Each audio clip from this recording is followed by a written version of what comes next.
2014 meeting of the City of Lake Forest Plan Commission. I am Michael Lay, Chairman of the Commission. At this time, I'd like to introduce other members of the Commission who are here this evening. To my far right, Commissioner Anderson. Next to him is Commissioner Ziccarelli. To my far left is Commissioner Kuchman, and next to him is Commissioner Carris. From city staff tonight, we have Kathy Zerniak, and our first item I think we'll dispense with, that is the approval of the minutes. They're still being prepared from our most recent meeting, so we'll dispense with those. The first item on our agenda is a public hearing and action on the Amberley Woods petition that has been before us since last November. And this is continued consideration of a request for approval of modifications to a previously approved development plan for a portion of the Amberley Woods Development site. We've had three previous public hearings on this, November 2013, February of 2014, and May of 2014. So given the lengthy testimony that we have all heard and read on this, the Commission requests that testimony be limited to new information and comments that have been submitted to or by the petition. And I would repeat that as chairman, I expect that we will take action on this petition this evening at the conclusion of our regular protocol. The retail center is an 8.5 acre parcel. And so with that, I would like to ask whether or not any members of the commission have any ex parte contacts or conflicts of interest on this matter. Seeing none, we'll proceed. I would also remind, for some of those attending aren't aware of it, we have two members of the commission who have recused themselves from consideration of this matter on the basis of either personal or perceived, personal or professional, perceived or actual conflicts of interest. So that's why Commissioner Berg and Commissioner Culbertson are not here this evening to consider the matter. Okay, let's move to the next step here, and that is to see a raise of hands of those who wish to testify, whether or not you have submitted a slip or not at this point. Again, I would, for those of you who haven't filled out a slip, please do so, but for those who plan to testify, please stand. I'd like to swear you in.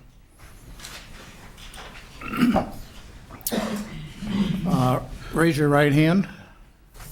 You too, Mr. Shiner. Oh, I'm sorry. Apologize. Do you solemnly declare and affirm that the testimony you are about to give is true and correct to the best of your knowledge? I do. Fine. Thank you very much.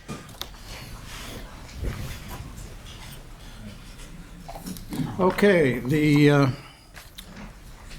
next is a presentation by the petitioner. I see Mr. Shiner is here. Please proceed. Chairman, thank you very much, and all commissioners, thank you again for the opportunity for us to present, and I want to thank everyone in the community for coming and presenting and commenting all those times, and in particular thank you to the staff once again for all their hard work in helping us get to this point, particularly Kathy and her and Bob Els, and thank you again for all your help. It's been a great opportunity for us to come to Lake Forest and present to you what we really believe is a tremendous opportunity for the community and for us, and we think a great development plan. Conway Farms Market has really been something that we're proud of, that Whole Foods is proud of, and in fact tonight Michael Bashaw, the president of Whole Foods Midwest, and David Schwartz, who was here last time to testify on behalf of Whole Foods, are here to answer any questions that you may have. As we've testified before, we've worked with community groups. We've made numerous changes. We've tried to answer all of the concerns that everyone has. As you know, those neighbors that surround our proposed development have in fact testified their support. There are some members within the condo building next door that do not have that same support, but a vote was taken, and a majority of those in that building do in fact support the development. Everything we've done here for the last 2 years has been with the community in mind, whether it's been detention, landscaping, berming, design. You know, one of the things we've talked about, and I want to be very brief about this, is Westlake Forest is different and unique. It's a wonderful community. And one of the things we're proud of in our design, we try to bring out what the neighborhood stands for, whether it's Conway Farms, the entire development, or Stonebridge, Christ Church down the road. We try to incorporate those unique features that we think the community will be proud of. We want this to be a place that those in the neighborhood, when Whole Foods open, can gather and shop and meet and eat and do those things, that the services that are currently lacking in Westlake Forest that we think we can provide for. And we think Whole Foods is a natural for Lake Forest. If any retailer synonymous with Lake Forest, we believe it's Whole Foods. We have testified, and we still hold to this, that we think net proceeds out of this, even after deductions, are going to be approximately $640,000 in sales taxes, and we believe about $125,000 will go to the local school districts. We want the neighbors in Lake Forest as a city to be proud of this development, and we think what we're presenting is something that we think the community will be proud of.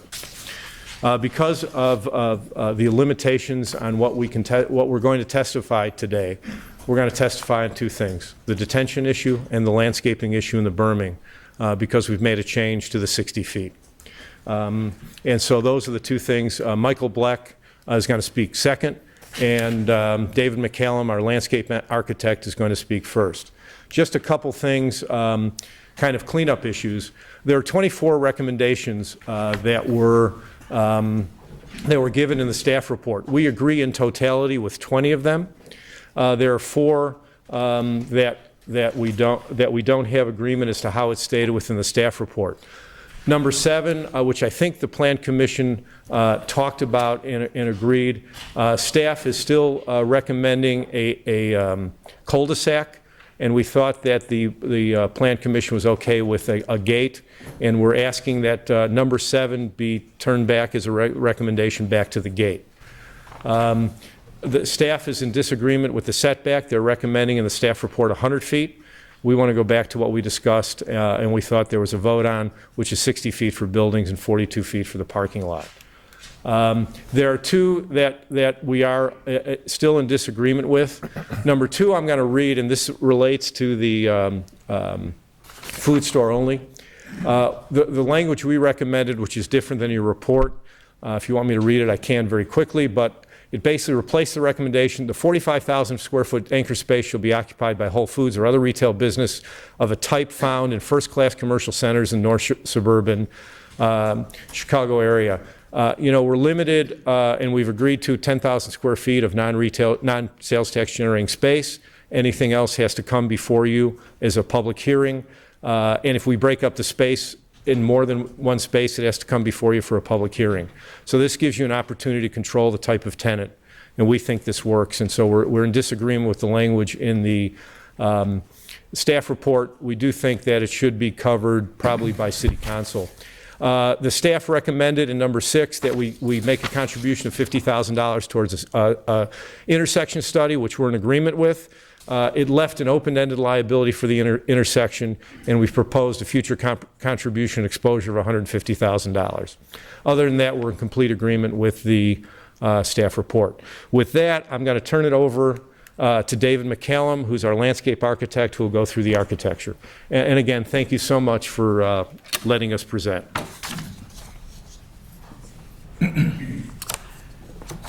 Thank you. Mr. Chairman, members of the Commission, I also would like to thank you for your time that you have afforded to us. the input that you have given to us. And I'll just take a few moments to briefly describe the landscape proposal, and we'll be here to answer any questions. I'd also like to thank Ms. Cerniak and Mr. Glomsky for the time that they have given to us. They've provided great input. They've been available to meet with us on numerous occasions, on site as well as in their office, and their input regarding the Route 60 corridor, the tree canopy, the buffering, as well as all these things coming together in a retail environment has been quite invaluable. So, the slide that's on the screen right now you have seen before. It is an inventory of existing trees on site, and it's color-coded. The overlay that's in yellow are those trees that in 2006 were previously approved for removal. Basically, it involves the majority of the site, the majority of the trees, and the majority of the caliper inches of those trees. One thing to note in that area in yellow,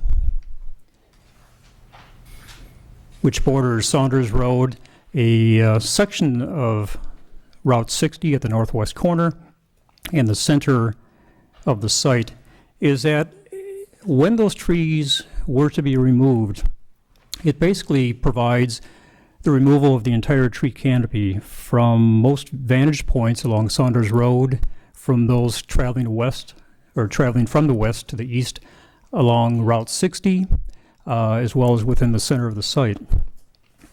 In addition to that highlighted in yellow, our proposal also provides for the removal of trees in this reddish-orange color.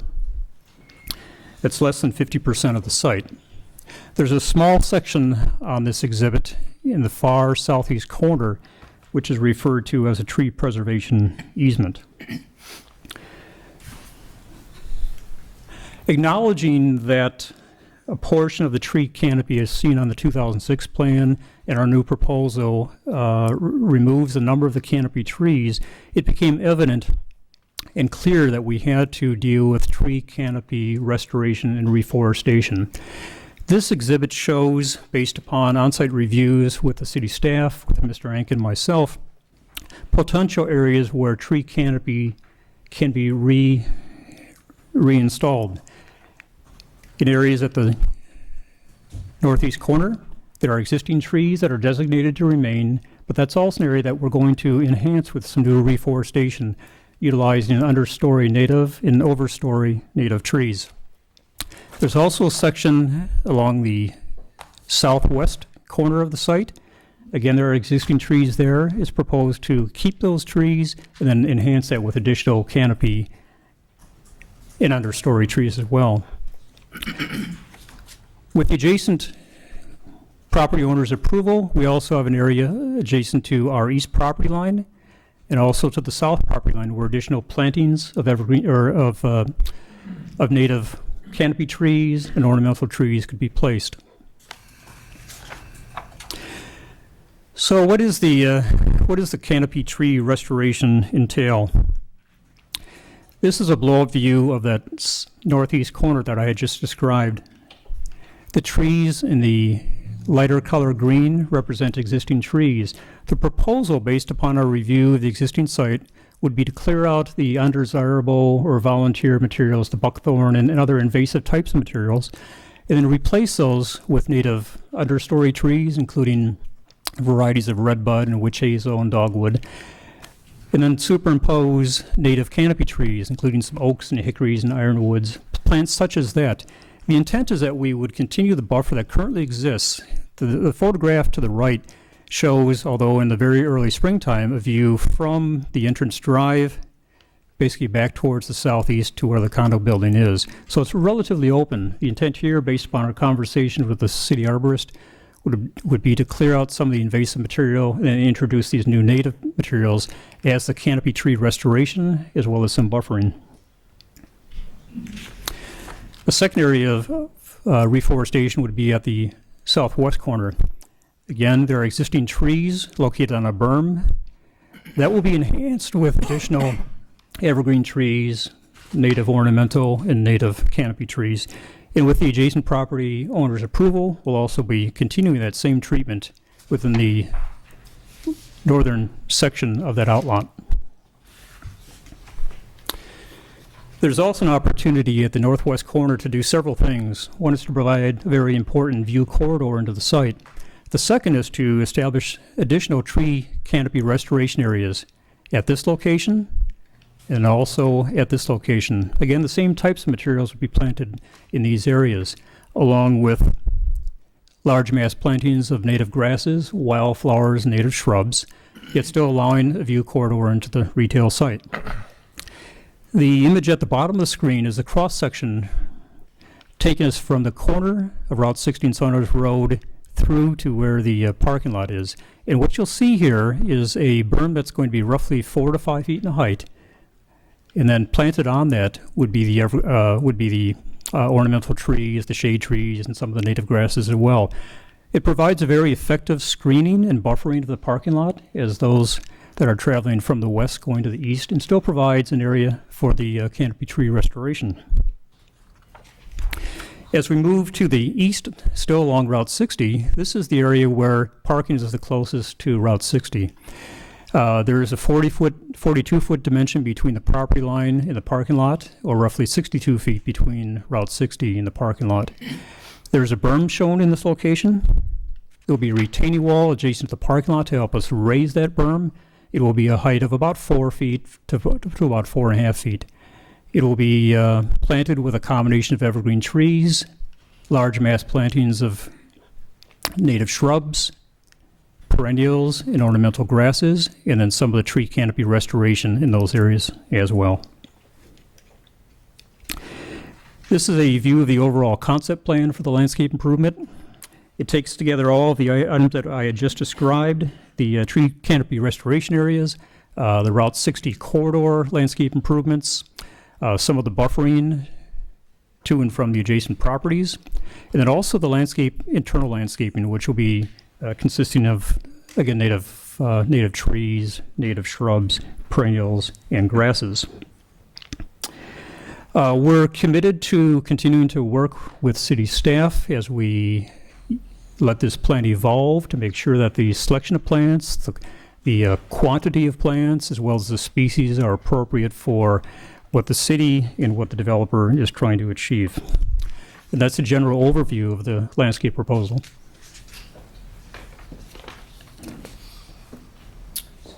Mike Bleck will now talk about the engineering aspects. Thank you, sir. Thank you, David.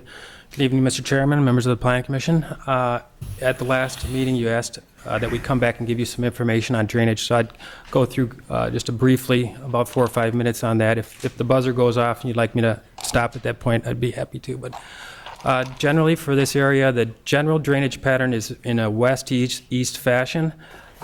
This is Saunders Road is a drainage divide, so if you were to go into the Opus parking lot across the street, that area actually drains west to the Des Plaines River.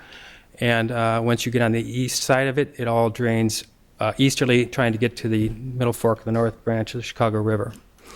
This image is a infrared image taken in 1990 from the Lake County website. This is the Amberley Woods site, and what I was, it's a little dark, but what I was trying to show on this is historically, this is the drainage path that when the water went through Amberley Woods and it started to become channelized, it went across the field in this east direction and then out to the north. This is a 1993 image, and now in this image here you see Conway Farms Drive, and when that was designed, the engineers of that at that time recognized the need to provide a way for the drainage to get from the west side of the road to the east side of the road, and they did that by putting a culvert in right at this location. It was an 18-inch culvert, and then they also put in this aesthetic pond at that time. I got involved with Amberley Woods subdivision in the late 90s, and when we were starting to get involved with that project, we met with the city engineer, and at that time they identified that they were having problems with that roadway in that during frequent storms, water was flooding on the west side of the road and overtopping Conway Farms Drive and flooding the roadway. So we were directed that in the design of Amberley Woods subdivision that we were to take that into consideration so they didn't experience the overtopping of the stormwater across Conway Farms Drive, and that was done. This is a 2004 image, and now you can see Stonebridge is under construction. And here's the culvert that is in place, and they built their detention pond and then tied it into the aesthetic pond. They have their release structure up at the northeast corner and then tie into a storm sewer. These two developments were on the parallel track for approvals initially. When Amberley Woods was in tentative design, they received tentative plat approval from the Plan Commission in 2002, about the same time Stonebridge was going. Stonebridge got final approval sooner than Amberley Woods. They were under construction in 2004. Amberley didn't get final approval until 2006. The point that I wanted to make, though, is that those two developments were done at the same time. Information between the design teams, the developers, were being shared between them. We were given the engineering plans and the drainage report for Stonebridge. Likewise, they were given our stuff, either through the developers, staff, or whatever. But they were designed and coordinated, the intersections aligned, and so forth. This is 2007, so now Amberley Woods has been built, and the detention basins for Amberley Woods are on the low side of the property, on the east side. And so these two detention basins were sized for the entire subdivision. It included this corner, which had, at the time, was the two office buildings and the parking lots and the roadways associated with this development, as well as the 24 homes, the roadways, the condominium buildings. The majority of this drainage from this development, or this subdivision, was discharged into the south pond, and then it goes back to the north, and then here's the culvert again. And then this drainage downstream maintained. This is now the Conway Neighborhood Market overlaid on it, and again, this doesn't change. What has changed here is there is an incremental increase in impervious surface from what was there in 2006 to the current plan, and detention has been provided for that increase. So detention for the original subdivision and the proposed subdivision project comply with the watershed development ordinance. All of the detention for the entire project is handled on site. There is no off-site detention associated with this. The east pond is designed for the full build-out of the subdivision. The pond outlets meet the watershed development ordinance allowable release rates through the use of a restrictor plate. The water quality for the original subdivision complied with the ordinance that was in effect when the project was originally permitted, and that was done with the wet bottom basin and then the longer flow path through the ponds to give that water the longest time to stay in the pond, and also the vegetated swales, the vegetated plantings along the side slopes. So these are the criteria that were required when we permitted the project originally for water quality. The new project is held to a higher standard with a more recent ordinance, and this project will comply with this. There's a provision in there for hydrocarbon removal, and that will be managed through the use of the permeable pavers or also some mechanical means in the inlets, which will be handled at final engineering. Permeable pavement is not a requirement of the ordinance. They are doing this as a best management practice. It reduces the salt needs. It traps sediments and filters out pollutants, provides runoff reduction, infiltration, and so it's considered a best management practice. The original subdivision addressed the volume reduction, runoff volume reduction, by the preservation of large amounts of open space, woodlands, and wetlands. 49% of the original subdivision was put away as permanent open space in outlots or in deed-restricted open space. The other areas that buffers around the perimeter bumped that up to about 70%. And lastly, I would just note that this project does not have any wetland impacts. There is no wetland creation or impacts associated with this project. There were wetlands impacted that were under the jurisdiction of Lake County Stormwater Management. Those were permitted. They went through a 5-year maintenance and monitoring program, and at the end of that 5 years, SMC came out and said you met the performance criteria, and they signed off on it on July 29th of last year. Thank you. Thank you, Mr. Black. That concludes our presentation, so thank you very much for listening. Appreciate it. Thank you for being timely. Okay, next we'll go to the identification of issues by staff. Thank you, Chairman Lay. I would like to take a few minutes to review the staff recommendations, summarize those. But before I do, I would like to ask the city engineer, Dan Strand, to respond to some of the previous testimony. So he's going to come up to the podium. Please proceed. Good evening. Dan Strand with Gaywalt Hamilton Associates. Just to react to Michael Bleck's presentation on the stormwater management, we reviewed the preliminary engineering plans and the preliminary stormwater management report, and we would agree basically with the presentation that was put forth to you tonight. What the plans have done, the preliminary engineering has demonstrated that the final plans will be able to comply with the Lake County Watershed Development Ordinance in terms of detention, in terms of stormwater quality. There's no wetland impacts associated with the Whole Foods development.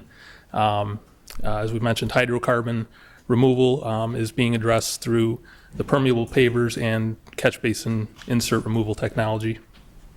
I think that's what I've been asked to address at this point. So if there are any questions on the stormwater management, I'd be happy to address those. Very good. Thank you. Thank you. Kathy? Thank you, Chairman Lay. I want to make just a couple comments on process. I want to remind everyone again, if you intend to speak, please fill out one of these forms, and we will get those to the chairman. Second, if the Plan Commission chooses to vote on a recommendation and forward this to the City Council, we do expect the City Council to hear this matter on Monday, July 7th. That is they have a council meeting this Monday, but that is really their next meeting, so they are holding that schedule. Amberley Woods is a 40-acre site. It was planned together, it was approved together, it is a mixed-use development. So in 2007, 2008, 2006, when a different plan commission spent a lot of time looking at this, they looked at this whole site together. As a result, the recommendations that come forward as part of this will, if the council gives us the direction to do so, will be incorporated into various documents. It's a little bit different than a standard subdivision. There is an annexation agreement that still governs the site. There's a special use permit, which you've talked about. Some of those recommendations might be incorporated into either of those documents, and many of the recommendations, depending on how they're forwarded and what the City Council does with those, may necessitate some changes to the plan. This project does still require review by the Building Review Board. Building Review Board is responsible for design aspects, architectural design of the buildings, building materials, massing, landscaping, lighting, signage. So that still is a component. There's also the request for approval of the demolition of the existing residence on the property. That would, based on the code, require review and action, a recommendation from the Historic Preservation Commission. However, from your action tonight, this will go straight to the City Council, and the City Council will then provide direction so that the petitioner gets a good sense of where this is, and staff and the city attorney and the other boards know too. So I just wanted to clarify that this is poised to move forward depending on your action tonight. You do have a series of recommendations before you, 24 recommendations. Those recommendations are based on continued internal discussions with all departments of the city. They try to balance testimony that's come in, both oral and written testimony, certainly information submitted by the petitioners, meetings, information gained from meetings with the petitioners, comments from the commission, but these still do at this point represent staff's best recommendation, balancing everything. My guess is there's probably a recommendation in here, at least one, that that everyone disagrees with. So it's one of those documents that no one's completely happy with, and that's, I think that just shows the complexity and importance of this development. Just briefly, I did want to review the various sections of recommendations. Not going to read them word for word, but just provide a little bit of the staff's rationale. The uses. The use of the property as a retail development is appropriate. It's in a location where there are a high number of users, there's a number of employees, there's residents in Westlake Forest that have some limited choices for service businesses and retail businesses and restaurants. What we have heard very loudly from those who do support this project is that they support Whole Foods. The importance of Whole Foods, or the excitement and interest and enthusiasm that Whole Foods has generated has been very evident. The city understands that businesses come and go, that we cannot require that either initially that this anchor building be occupied by Whole Foods, although we understand that it will be, but the city can neither require that it's occupied by Whole Foods up front, nor can it require that Whole Foods remain as a tenant on an ongoing basis. Mm-hmm. However, because of the way this has been presented as really meeting needs that meet a gap, providing services and retail development that fill a gap out in that area, that having a grocery store at that location is very important. As staff has talked with various consultants about what grocery stores mean to a retail center of this type, we have heard consistently that retail centers that have an anchor store as a grocery store are more stable, attract higher quality tenants, and certainly in this case, the whole notion that this will be a walkable center that will serve the immediate needs of its residential neighbors really make the presence of a grocery store important. So city staff still does believe that a grocery store in this location is important, and it certainly is how this has been represented to the community. A different type of store that's sold sporting goods or furniture would mean could mean different deliveries, certainly could mean a very different type of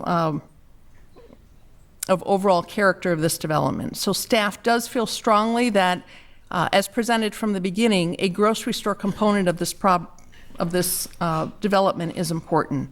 Limiting the non-retail uses has been part of the discussion since the beginning. This certainly doesn't mean that in the future the current owner or future owner couldn't come back and ask for an amendment to special use permits. We often see that. Special use permits do consistently limit uses throughout the community. Traffic and roads. The comprehensive plan talks about this site, this portion of the Amberley Woods development as being accessed only from Saunders Road. However, the developer has made a good case and has gained support from IDOT for the right in, right out. So that seems a reasonable departure from the previous approvals and the comprehensive plan. There was discussion early on about some greater improvements to the intersection. After discussion and a follow-up traffic study, there was a decision not to pursue those larger scope improvements of the intersection. But we do know that after this development is in place, there will likely be a need at some time, maybe not immediately, for further studies of the intersection. So we have requested that an upfront contribution of $50,000 be made to support study of this intersection. This is not unlike what has occurred in the past with other users of this property. There's a request from the developer, however, to put a cap on any contributions to future improvements of the intersection. At this time, that's just unreasonable.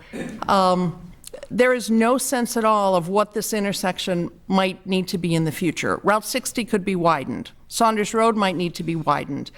There might be nothing that happens to this intersection, and maybe something happens at the north end of Conway Park. We just have no idea. And just like we couldn't limit contributions of any other parties, to limit this would actually put other parties in an unfair situation and perhaps require that other property owners at that intersection would need to bear more than their share. So acknowledging that future improvements may or may not happen, we don't know the scope, but correlating the burden for those improvements directly to the amount of traffic generated is consistent with what the city has done in the past.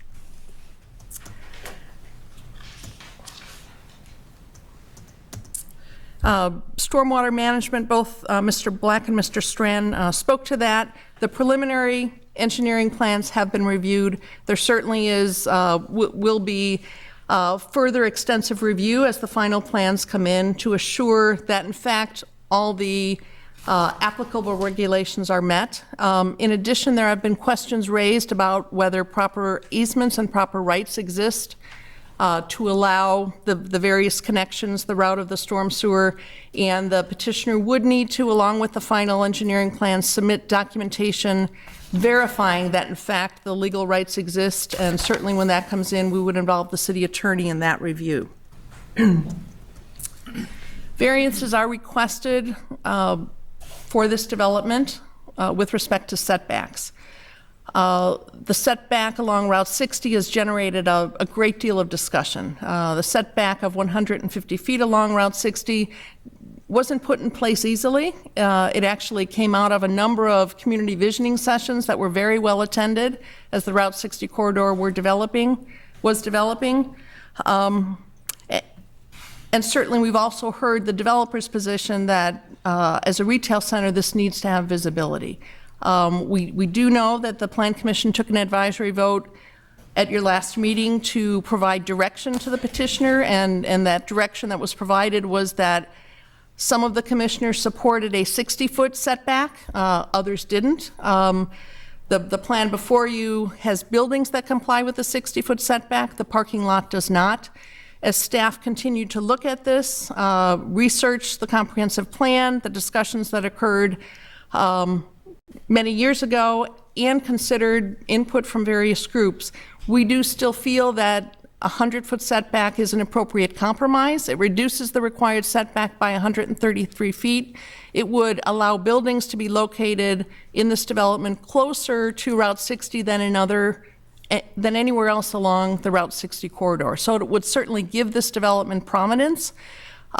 We do know that at some point Route 60 could be widened. So this also provides a bit of a cushion, but yet stays true to some extent to that desire to really have Route 60 be a boulevard, have it be an open area as you come into the community. So we do stand by our recommendation for a 100-foot setback for buildings and an allowance of parking to come within 75 feet of that front parking, the front property line.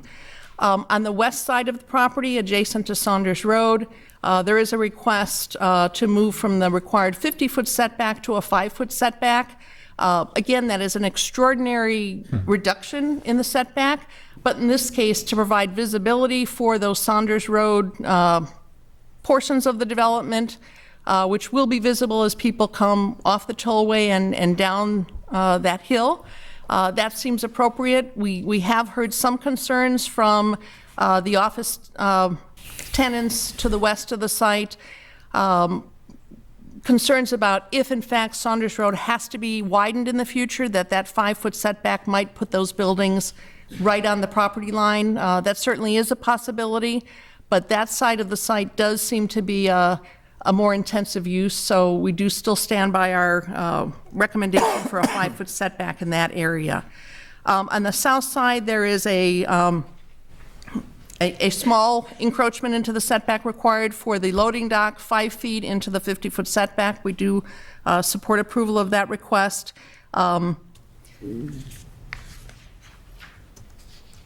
the service road adjacent to the loading dock would be located within that setback, but would be approximately 20 feet from that south property line.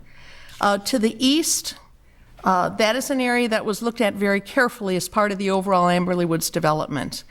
There was a 50-foot setback put in place, and in the conceptual plan, although a final plan was never approved for the office development, the parking for the office development was actually set back an additional 30 feet from that 50-foot setback, providing a 70-foot setback from that property line. The location of the service drive, ranging from 16 feet from the property line to 10 feet, is a concern. Certainly protecting the privacy, the character of that condominium building, the existing one and the new one, is important.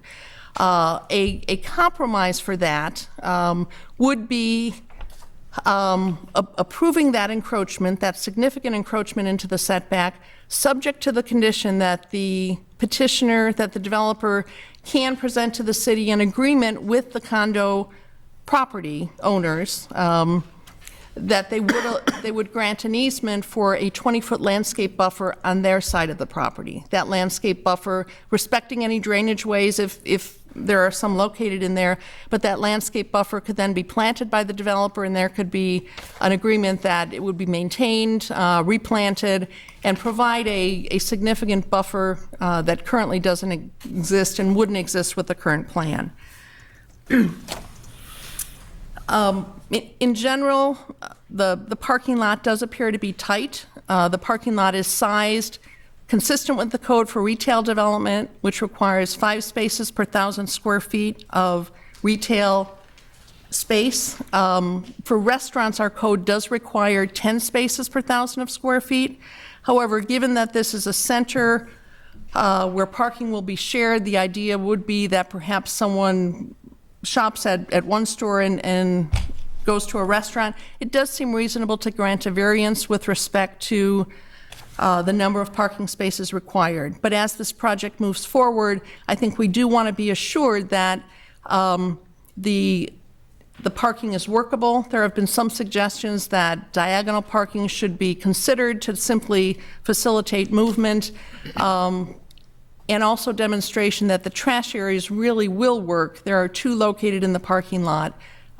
They would require tenants of the various outbuildings to walk to those, and just consideration of operational aspects of the site. I think with that, I won't go. I do want to make one other comment. Operationally, it is consistent that the city limits hours of deliveries. In this case, that becomes very important because of the location of the service drive very close to the property line. So we do recommend that service hours be limited. And though that is part of your conditions, I won't reiterate that. I think with that, I will stop. I can certainly provide rationale for any of the other conditions, but city staff believes that with these recommendations that this project could go forward and could be one that would be generally consistent with the plans and policies that have gone before for the Route 60 corridor. Thank you. Thank you. Next, we move to questions or requests for clarification from commissioners to either petitioner or staff. I have 2. Let me start with Kathy.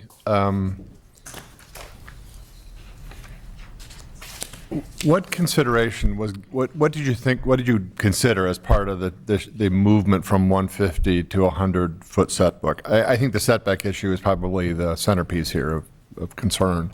So when you went through that process of thinking through how to make that adjustment in your recommendations, what did you, why 100 and not something less, or for that matter, more? I mean, in itself, going from 150 to 100 is a significant adjustment, so we will acknowledge that, but why did you end up there? We really looked at the pattern of setbacks along Route 60, and although it isn't in your packet tonight, there was a graphic in your packet the last 2 times. I believe the closest other building to Route 60 is the either Conway 1 or Conway 2 building. Right. And those buildings were actually approved in the county before the city annexed that property. Okay. And I believe that development is just over 100 feet from Route 60. We justified the movement from the 150, which since that has been put in place has been adhered to very in absolute terms. But it does seem reasonable because this development is a different type of development. retail. Because it is a retail development, that allowing this development to approach closer to Route 60 than anything else along the Route 60 corridor was reasonable. However, going closer to Route 60 seems to fly in the face of the notion of really retaining a boulevard, a landscape, open feel as vehicles enter Lake Forest at that entrance. The possibility, maybe not a reality, but the possibility that Route 60 could be widened in the future is certainly something that we can't ignore. A 33% reduction in the setback seems to be significant, and that seemed to be a number that weighing everything we had heard, perhaps went down the middle. And as we talk about this, you're always referring to the setback from the property line, not from the curb of Route 60 currently. Correct, and that's how. And that, by the way, there was some confusion about that last time, I think, when we talked about All that. setback variances are considered very carefully. If someone's adding a kitchen onto their property or bumping out a front bay and they violate the zoning setbacks, those actually require review by the Zoning Board of Appeals and an ordinance passed by the City Council. And in every case, those measurements are from the property line. Can I ask the question as to whether or not the petitioner and staff worked at all around this issue since the last meeting? Was there any, one of the things that came out of our last discussion was an opportunity for talking about this in compromise. Was there any further discussion since the last meeting about that? I believe, and the petitioner can certainly speak for themselves, I believe they took the, what they perceived as a unanimous direction from the, or direction from the Plan Commission at 60 feet. And I did. But with that went a general sense that there would be further work done, not just on that issue, but on several issues, but just to clarify. It's just an issue that I believe we've disagreed on. Okay. Second question. That was those two questions. Augie? Yes. Kathy, a question for you. Under the ongoing operations section of the recommendation, you know, the back of a grocery store can be tidy or it can be a mess, you know. And a few things that I think maybe we talked about or maybe should be considered is storage of product outdoors, which I've seen behind some stores, empty pallets and the storage of the pallets. And then I believe we had some discussion about garbage. And tell me if I'm wrong, was garbage going to be inside and brought outside for pickup? I believe there's a compactor, but I would suggest that the developer could better answer that than me. Okay.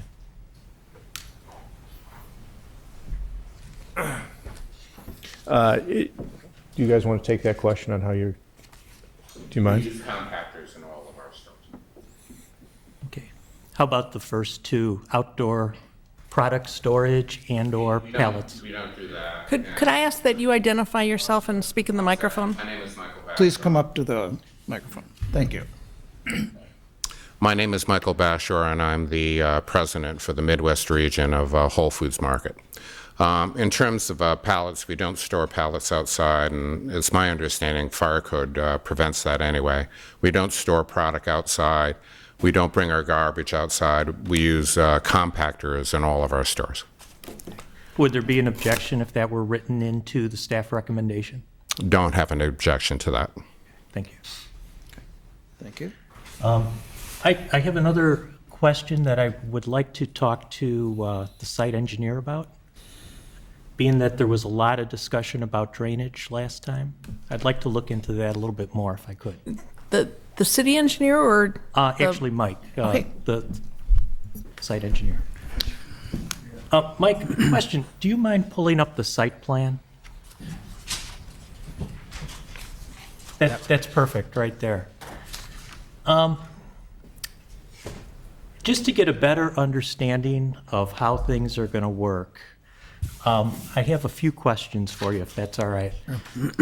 Saunders Road, you identified as basically a natural summit, Right. So this parcel will be the furthest upstream of this whole section of drainage, correct? Yes.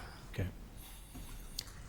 And what I'm used to seeing in standard practice when a site gets developed, in this case 8.5 acres, is there is some method of collection, retainage, and controlled release before it goes downstream.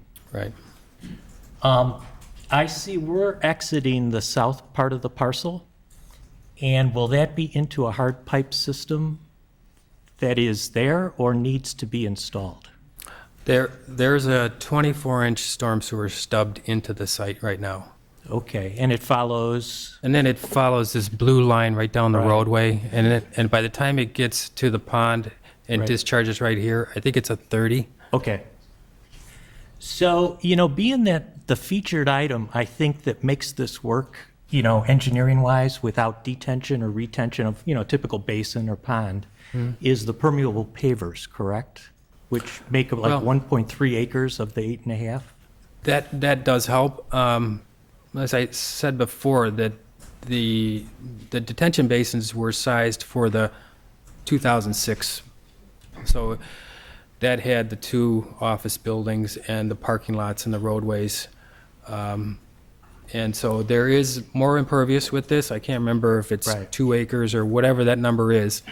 That difference between what was previously approved and what is being presented today, detention is being provided for there in 2 locations. We do get some benefit from the permeable pavement, and then we also have some additional capacity available in the ponds that we would take advantage of. Okay, well, this would be my question. As we leave the site, whether that's through the permeable pavers, a piped system, are we going to be regulated, a controlled release? Right, there is one release for this entire subdivision, and that's a manhole right at this location. And so Okay. what that is there's a pipe that's leaving the pond and goes into that manhole, and I think it's like a 4-foot or 5-foot diameter manhole, and it has a steel plate that blocks the inflow from the outflow. And in that steel plate, there's a window cut in it that I think is 6 inches by 15 inches for the more frequent storms. And then at a higher level, it's notched out for the bigger storms. Gotcha. So there's in the ordinance, you're required to look at 2 release rates, one for the 2-year storm and one for the 100-year storm. And that's managed in that structure right there. Okay, so it's regulated downstream, but nothing as it leaves the Whole Foods site, let's say. Yeah, and that's typical of most subdivisions or developments. And you wouldn't necessarily see on a mixed-use development like this where you could do it, where you could split it up and put detention at different parts of the property. Right. But ultimately, the one that controls is the downstream release. So we've had projects before where you could have a pond up here and a Right. pond down here and down here, and they all have release structures, but the controlling one is always the bottom one. Okay, and so here, this is one of my major questions, I think. The 24-inch line was put in with the 2006 plan in mind that had like 45% green space, and we no longer have that amount of green space. And so we're not really controlling or regulating the rate at which water comes off Whole Foods into that 24-inch line and goes into the 30 and then into the pond. Are we going to be robbing capacity for the future homeowners? Well, that pipe, no. The storm sewer was designed for the 10-year storm. And when it went in, we did not design it right to the bare minimum capacity. It has capacity to handle this. We did look at that. Does. Right, yes, it does. Okay, and is the permeable pavers relies on the voids of the stone, the 18-inch layer of stone below? Yes. To collect it. Is there a chance of freeze thaw of that ruining the pavement? In other words, how long does it stay down below? Well, I mean, I've looked at the studies on that, and probably the best one that you could look at it in this area is the Morton Arboretum parking lot, and that's been in there for over 10 years, and it looks like it's brand new.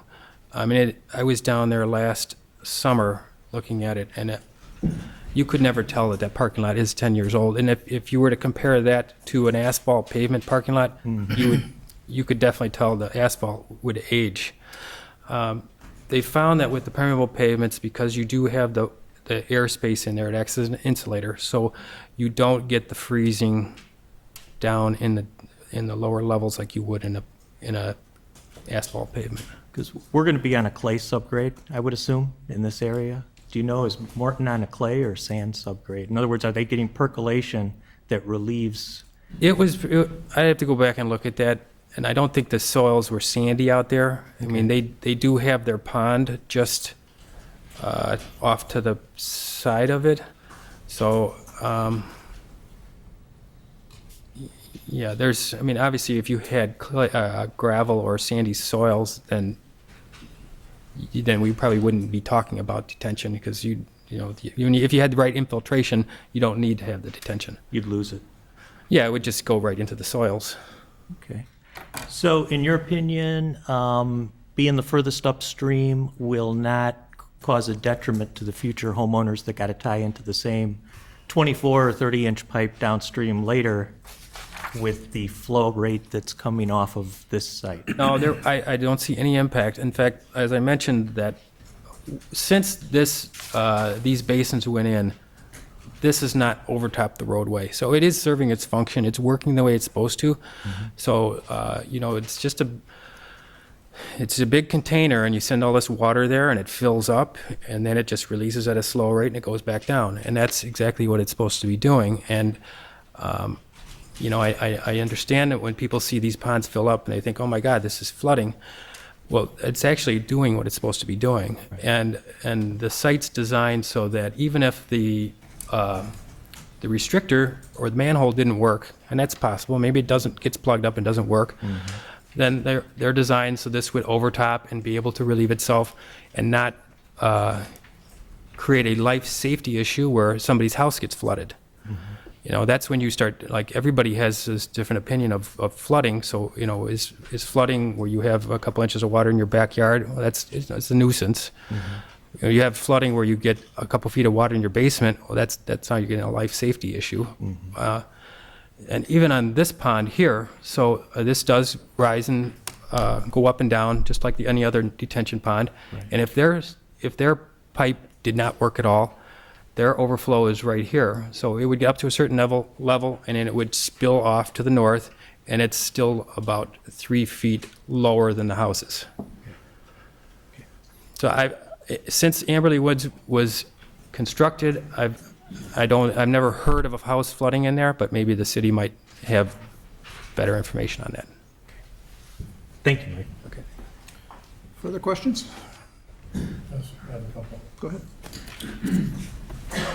I've got two questions for Mr. Shiner and then one for Kathy.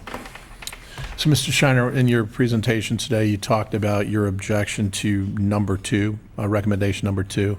Okay. Could you revisit that for me and explain your suggested language as well as your rationale behind that? We went through that kind of quickly. It's on the next slide, right? Yeah. Well, there's two things. Do you want me to read this and then? Is that what you want me to Tell do? us in Yeah, plain just language. explain to me your. Well, Whole Foods I'm not going to speak for Whole Foods. There is a lease with Whole Foods for 20 years. Right. They then have options. I think they have every intention of opening and spending a lot of money to invest. And I don't think they'll answer this question, but Cranes was quoted yesterday as saying that a Whole Foods typically costs $10.5 million of their investment over and above what we're putting in to open a Whole Foods. Now, the Cranes report may be wrong or right, and I don't think as a publicly traded company they'll comment on that. So that's the first thing. There's I think, in my opinion, in the law of unintended consequences, that if you limit any reuse to a food store, forgetting what burdens that puts on our ability to develop or finance that. That's irrelevant to the community. But it creates a law of unintended consequences. 20 years ago, there wasn't an internet. What's the effect of an internet? What's the effect of a lot of things? And if you limit it to a food store, there are certain food stores I wouldn't want to have in Lake Forest. And so what I thought was a better protection overall was saying that any use should, one, you already have limitations that you can't have a non-sales tax generating space up to 10,000. So that takes that out of play. So if you look at what long-term this means long-term for them, if it's not a grocery store, I'm sorry. Any other use is an example. So we limited it to those things that you would see normally in a North Shore or first-class suburban office center in North Shore community. If you're a normal retailer and your market is, I mean, the fear is, obviously there was the Costco fear and whatever that meant for Lake Forest. A retailer does not want to go into a place where they can't sell their product. Okay, so the fear that some tenant that wouldn't be worthy of Lake Forest would somehow locate there at some point in time, and I don't know who that would be, probably is an example of a tenant that wouldn't want to be here. So the protection, I thought, was it would give, if you, two things. If you broke up the space into more than one space, which would probably be the likelihood if Whole Foods left 25 or 30 years from now. You know, they do have 405 stores. I think they'll testify they've never closed one, but maybe Lake Forest is the first. And it's 25 years from now. The odds of that space being refilled with a 45,000-foot user, probably not likely. So maybe a 25 or 30,000-foot grocer comes in. Does that mean my space has to stay vacant forever?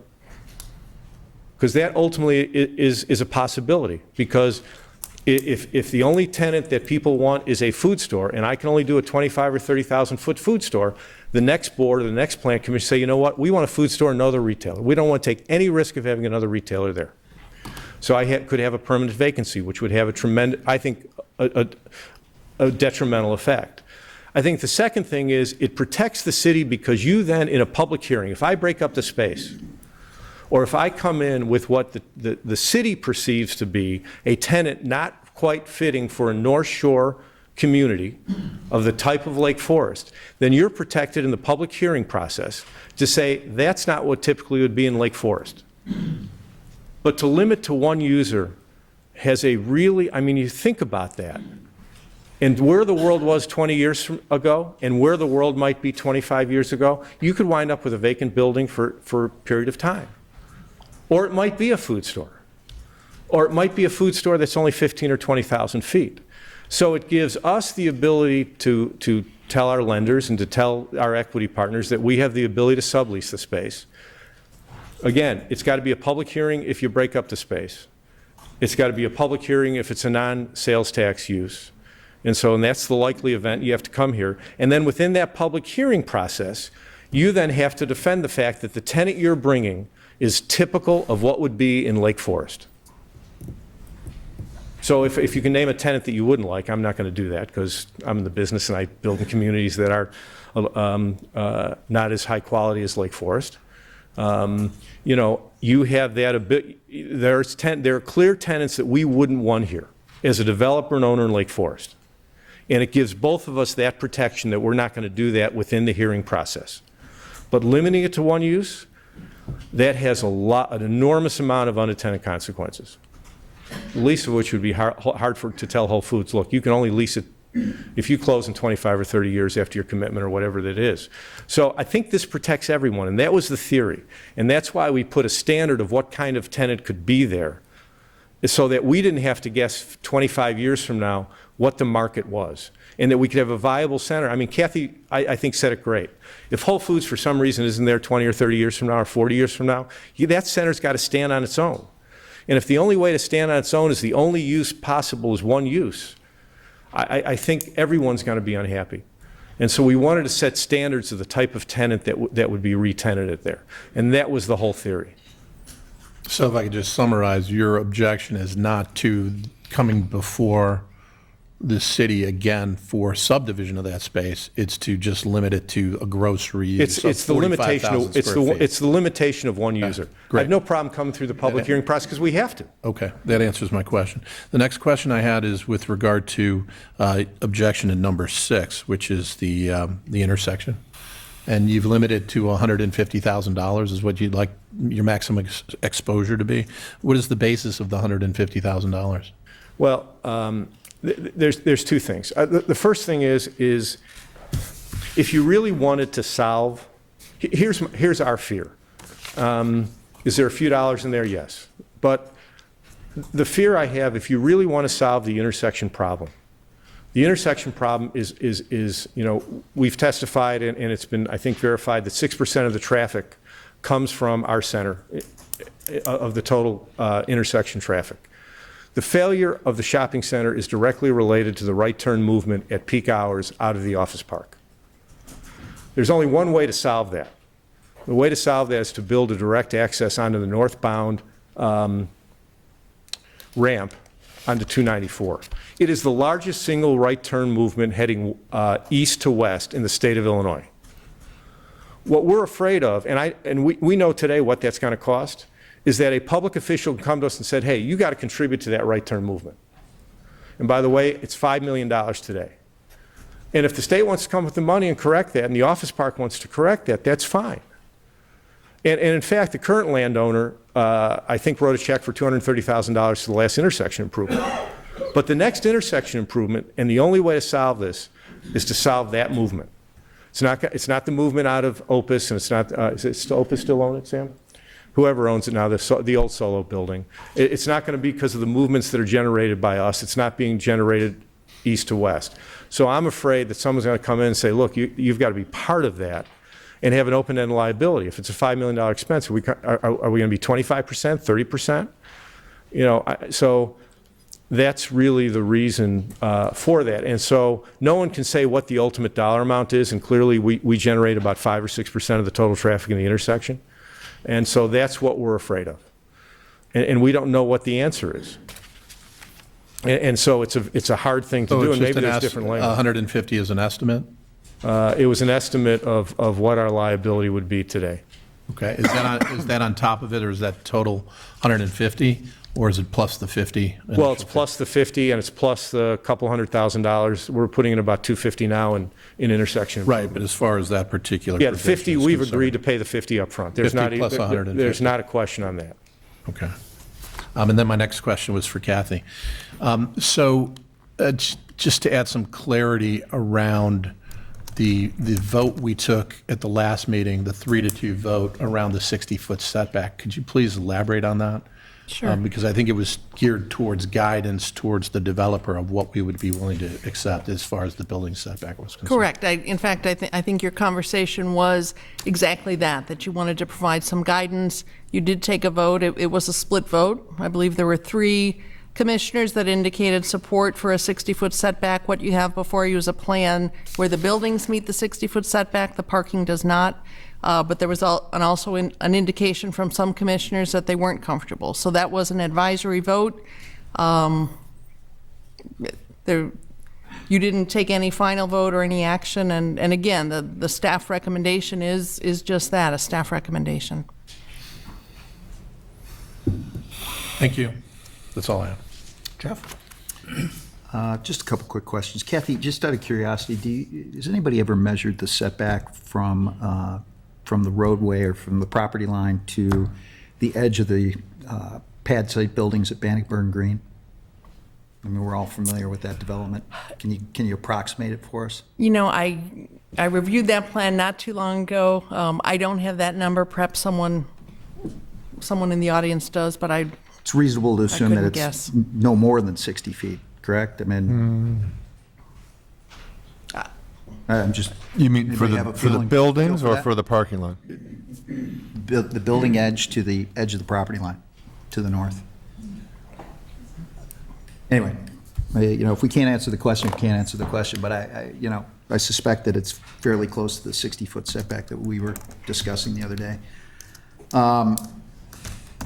I heard Kathy mention earlier that we can't insist, and we can't insist on Whole Foods being in the project, which I completely understand. We're not going to, we can't impose a continuous use operation on Whole Foods in perpetuity.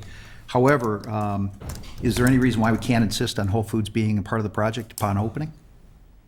If you have a signed lease? We do. You don't have a problem. They just want to, go ahead. Michael? We have a signed lease committing us to a minimum of 20 years. We would certainly like to be able to open the store. So, what I'm hearing is Whole Foods would agree to open and operate, at least for one day, as a typical Whole Foods, which would compel them to make the necessary investment to make it awfully hard to walk away from the project, I would assume. Back to the reuse of the asset, would the petitioner consider it a worthwhile exercise, maybe not tonight, and maybe not through the Plan Commission, but perhaps through the next phase of the process, to identify specific examples, instead of having a North Shore suburban community standard that you're suggesting, that the city actually dictate certain categories of uses that we would consider to be acceptable on their face without additional approvals, and examples of those uses. And any variance beyond those examples and categories would then require your coming back. I mean, would that give you and your lender some superior level of satisfaction that you wouldn't be held to a capricious standard? No, I'd be happy to go through that exercise, and I think, and I have to work with Whole Foods on that, but I also think we don't have a problem having that standard and coming back for special use and looking at some categories that are both precluded and included. We'd have to look at that. Okay. Off the top of my head, it's not the easiest thing in the world to do, but I think we'd have to look at that for City Council. Item number 7 talks about the cul-de-sac creation after the build-out of the Amberley Woods Development. Along the lines of the setback discussion, I thought we had a reasonable dialogue about it at the last meeting and concluded that there shouldn't necessarily be an objection to having a gate there as opposed to a cul-de-sac. Kathy, is there any reason why that discussion?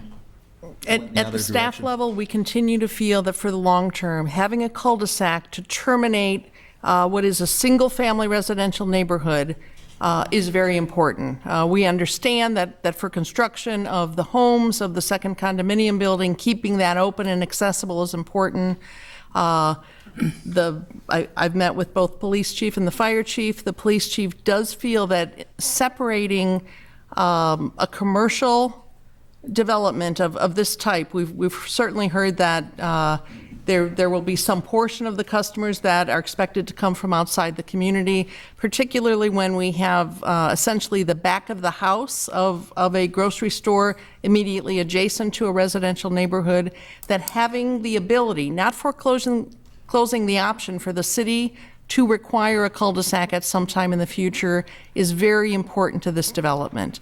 When Amberley Woods was looked at as a whole, many, many hours were spent talking about how the various uses at that time would relate to each other, how they would be buffered from each other.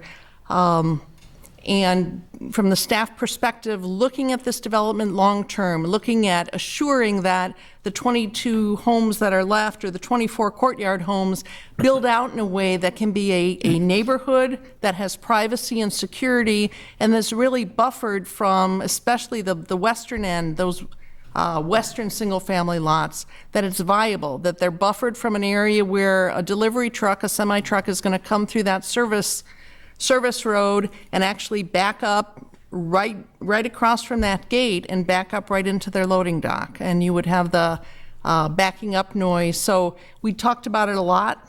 We continue to feel, from a planning perspective, from a security perspective, from a safety perspective, it's important. Finally, the police department also acknowledged that no matter what anybody says, when that gate doesn't work, when there's problems, the police department will be called. And just from an operational standpoint, it puts the city in a difficult position. But that's secondary to really doing what's right with respect to the long-term development of this mixed-use site. Okay, I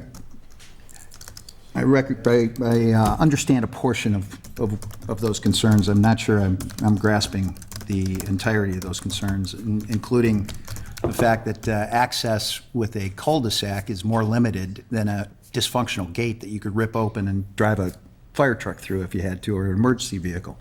So I'm still a little baffled by that discussion.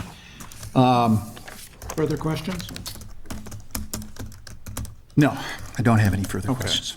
I have further clarification, Mr. Shiner, so that I completely understand what your answer to the previous question with respect to future tenants. I understood you to say that with respect to a subdividing of the big box, you would be amenable, you have no problem coming back for a special use permit to subdivide it. I think it's required already. Yes.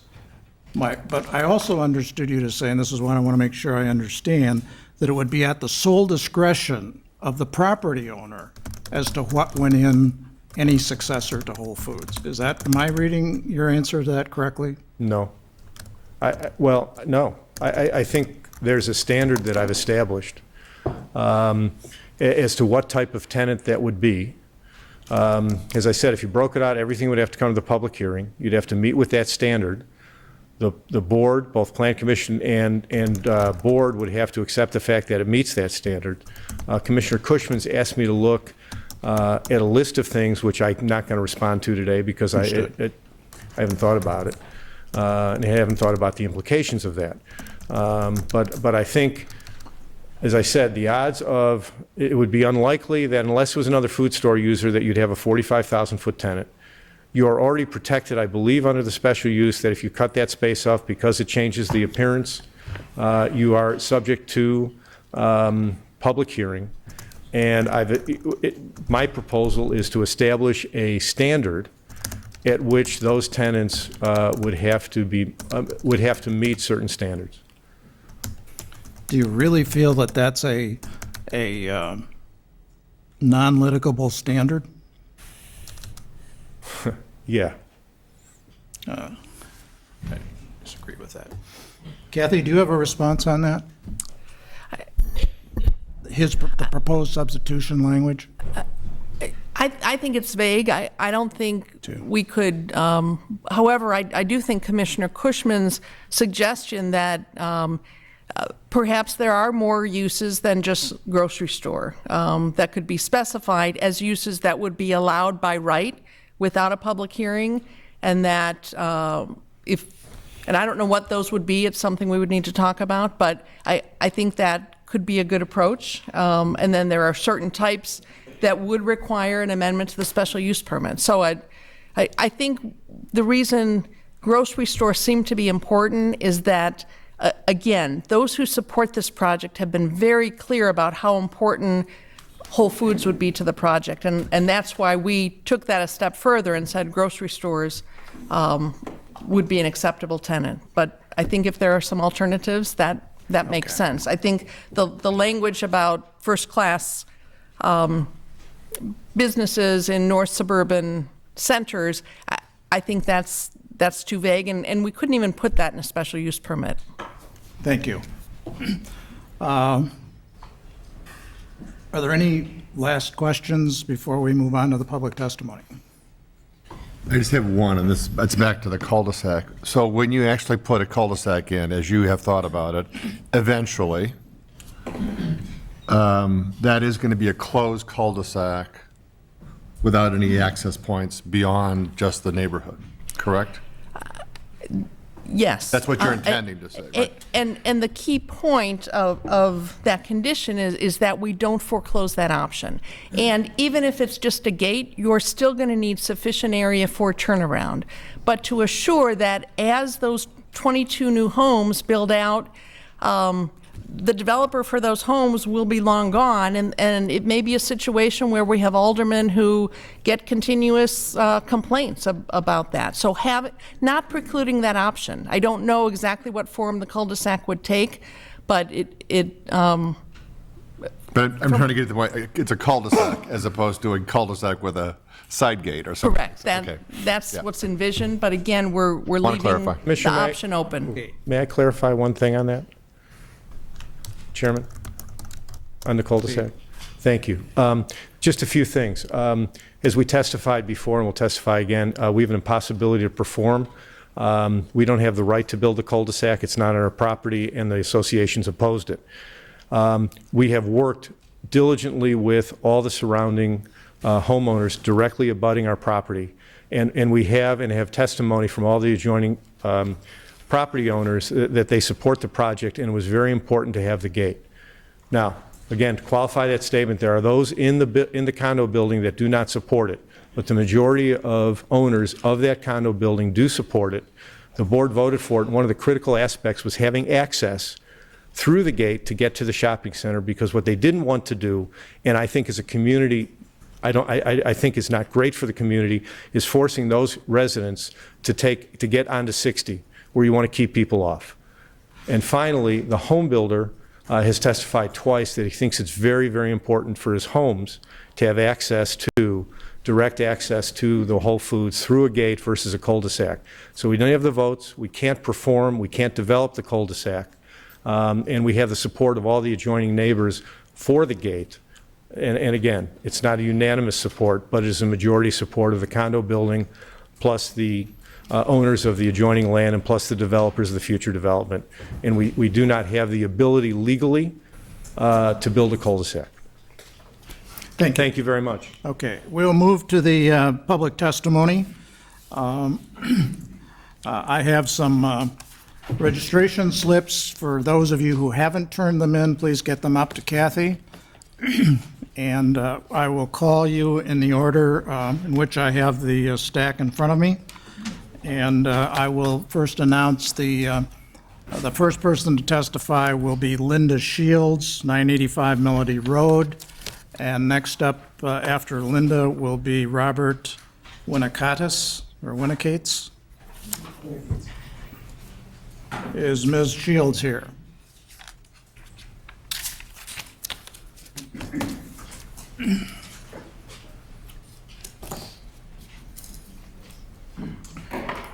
Good evening. As stated, my name is Linda Shields. I live at 985 Melody Road. I've been a resident of Lake Forest since 1975 and have seen many changes take place in our community in the last 39-plus years. I've also observed the careful deliberations by city boards, commissions, with citizen input in creating the city ordinances and the comprehensive plan. The common goal was always to protect the uniqueness that is Lake Forest. With this in mind, I write to you with grave concerns regarding an important decision you are about to make regarding that last piece of the development puzzle along the Route 60 corridor.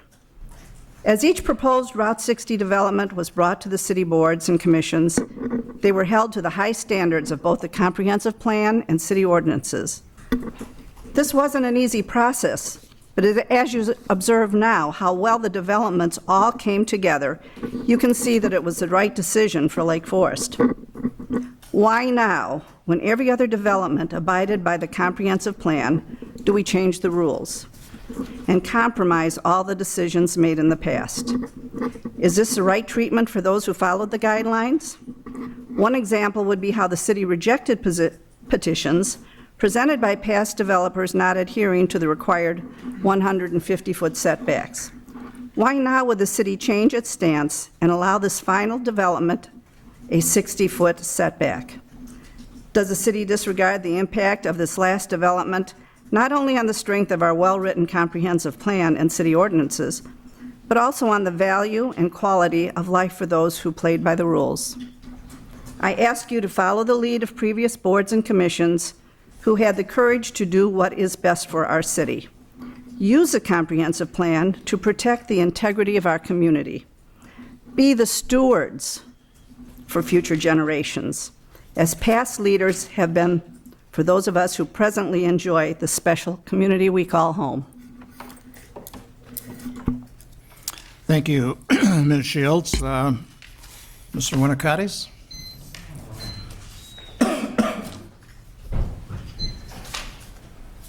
Following him will be Dr. Ross Landsman. Thank you for letting me speak. My name is Robert Winnicates.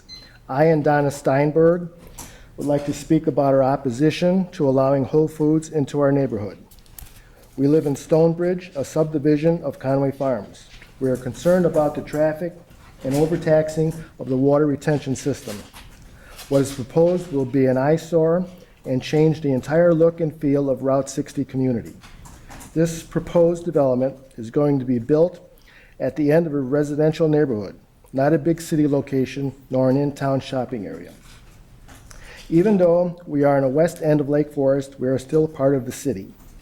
The required setback of 150 feet and the original use of the property should be left intact. Route 60 is a gateway to Lake Forest. If the builders have their way, we will be welcoming people to Lake Forest with a 45 square foot Whole Foods, as well as a bank, restaurant, 2 other buildings totaling 71,000 square feet. They will be closer to the road than any other building along Route 60. Development will resemble one built in Vernon Hills, not Lake Forest. Our 2 neighboring communities, like Lake Bluff and Bannockburn, recently lost their Dominick stores. Fortunately for them, the locations were picked up by Hyman's Finer Foods, which is an upscale grocery chain. Some communities are not as lucky and often have empty stores or stores that have to be divided. This happened in Highland Park. Byerly's, an upscale grocery from Minnesota, built a store on 41 and Park West. After a few years, the company pulled out of Chicagoland. The location became a Dominick's, then a Sam's liquor store. When Sam's went out, the store was subdivided. This could happen here too. With Mariano's, Costco, Trader Joe's just minutes away from Vernon Hills, 2 upscale Heinemann's nearby, and don't forget Sunset, Jewel, and Fresh Market that are already in Lake Forest. Do we really need another grocery store? This tax money from the 3 Lake Forest stores will be less because the Whole Foods will eat into their profits. How much would be gaining? In conclusion, please don't vote to change the setback requirements for Route 60 corridor. Build what the area calls for. We don't need another Vernon Hills or Route 41 in Highland Park look. Lake Forest is better than that. As I said in the beginning, we are part of the Stonebridge community of 85 residential homes, and we have taken a stance against Whole Foods development. Thank you. Thank you. Following Dr. Landsman will be Pauline Moore.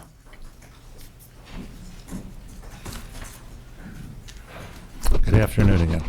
My name's Ross Landsman. I'd just like to comment on some stuff that was said here. The staff's recommendation under drainage says in item number 2, they shall demonstrate that the easement is okay to the city. They will not be able to do that. It's illegal. So just so you know, that's coming up. That's one of the staff's recommendation.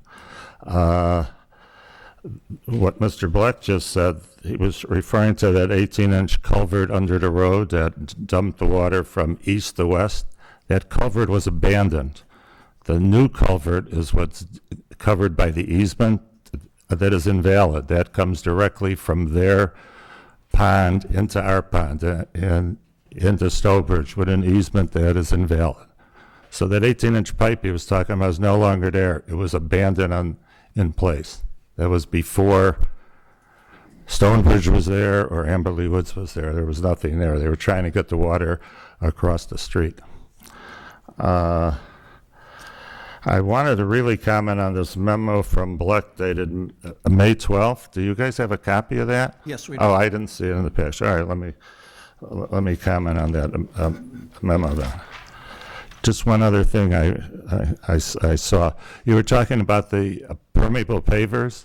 That's only 50 spots out of the 350 car parking spot, or 50 pavers. The other 300 are coming right into my ponds, okay, through that 24-inch sewer. Just, you guys don't remember, but the original plans, the office building had its own drainage pond. They were taking all their parking lot and everything into a little pond on the corner of Route 60 and Saunders Road. Then it was coming in, okay? So all the stuff would have been filtered out in that little pond before it got dumped farther downstream. Let me just refer to this memo now. In the two previous plan commission submittals from the developer's engineers, they disagreed with Stonebridge and stated that Stonebridge ponds were designed for the Amberley Woods stormwater. Now in this new latest memo submittal dated May 12th, they agree with Stonebridge and state that the Stonebridge ponds were not designed for the Amberley Woods stormwater and were only designed for Stonebridge. And our restrictor plate, our hole, is too small, which I agree. The city let them, Stonebridge, put in too small of a restrictor plate. That's why Stonebridge is having trouble accommodating all their water. They also go on to state that the chief engineer from Lake County Stormwater Commission told me, since I was the Stonebridge representative who talked to them, that our restrictor was too small and could be opened up. I agree with that. He did tell me that. What they failed to tell you, he also told me that the same chief engineer also told me that their Amberley Woods restrictor plate was designed wrong and is too big. That 6-inch by 16-inch hole is not a restrictor. If you talk to an engineering company, it's too big. Restrictors are usually 4-inch holes, 6-inch holes, not a 96 square inch hole.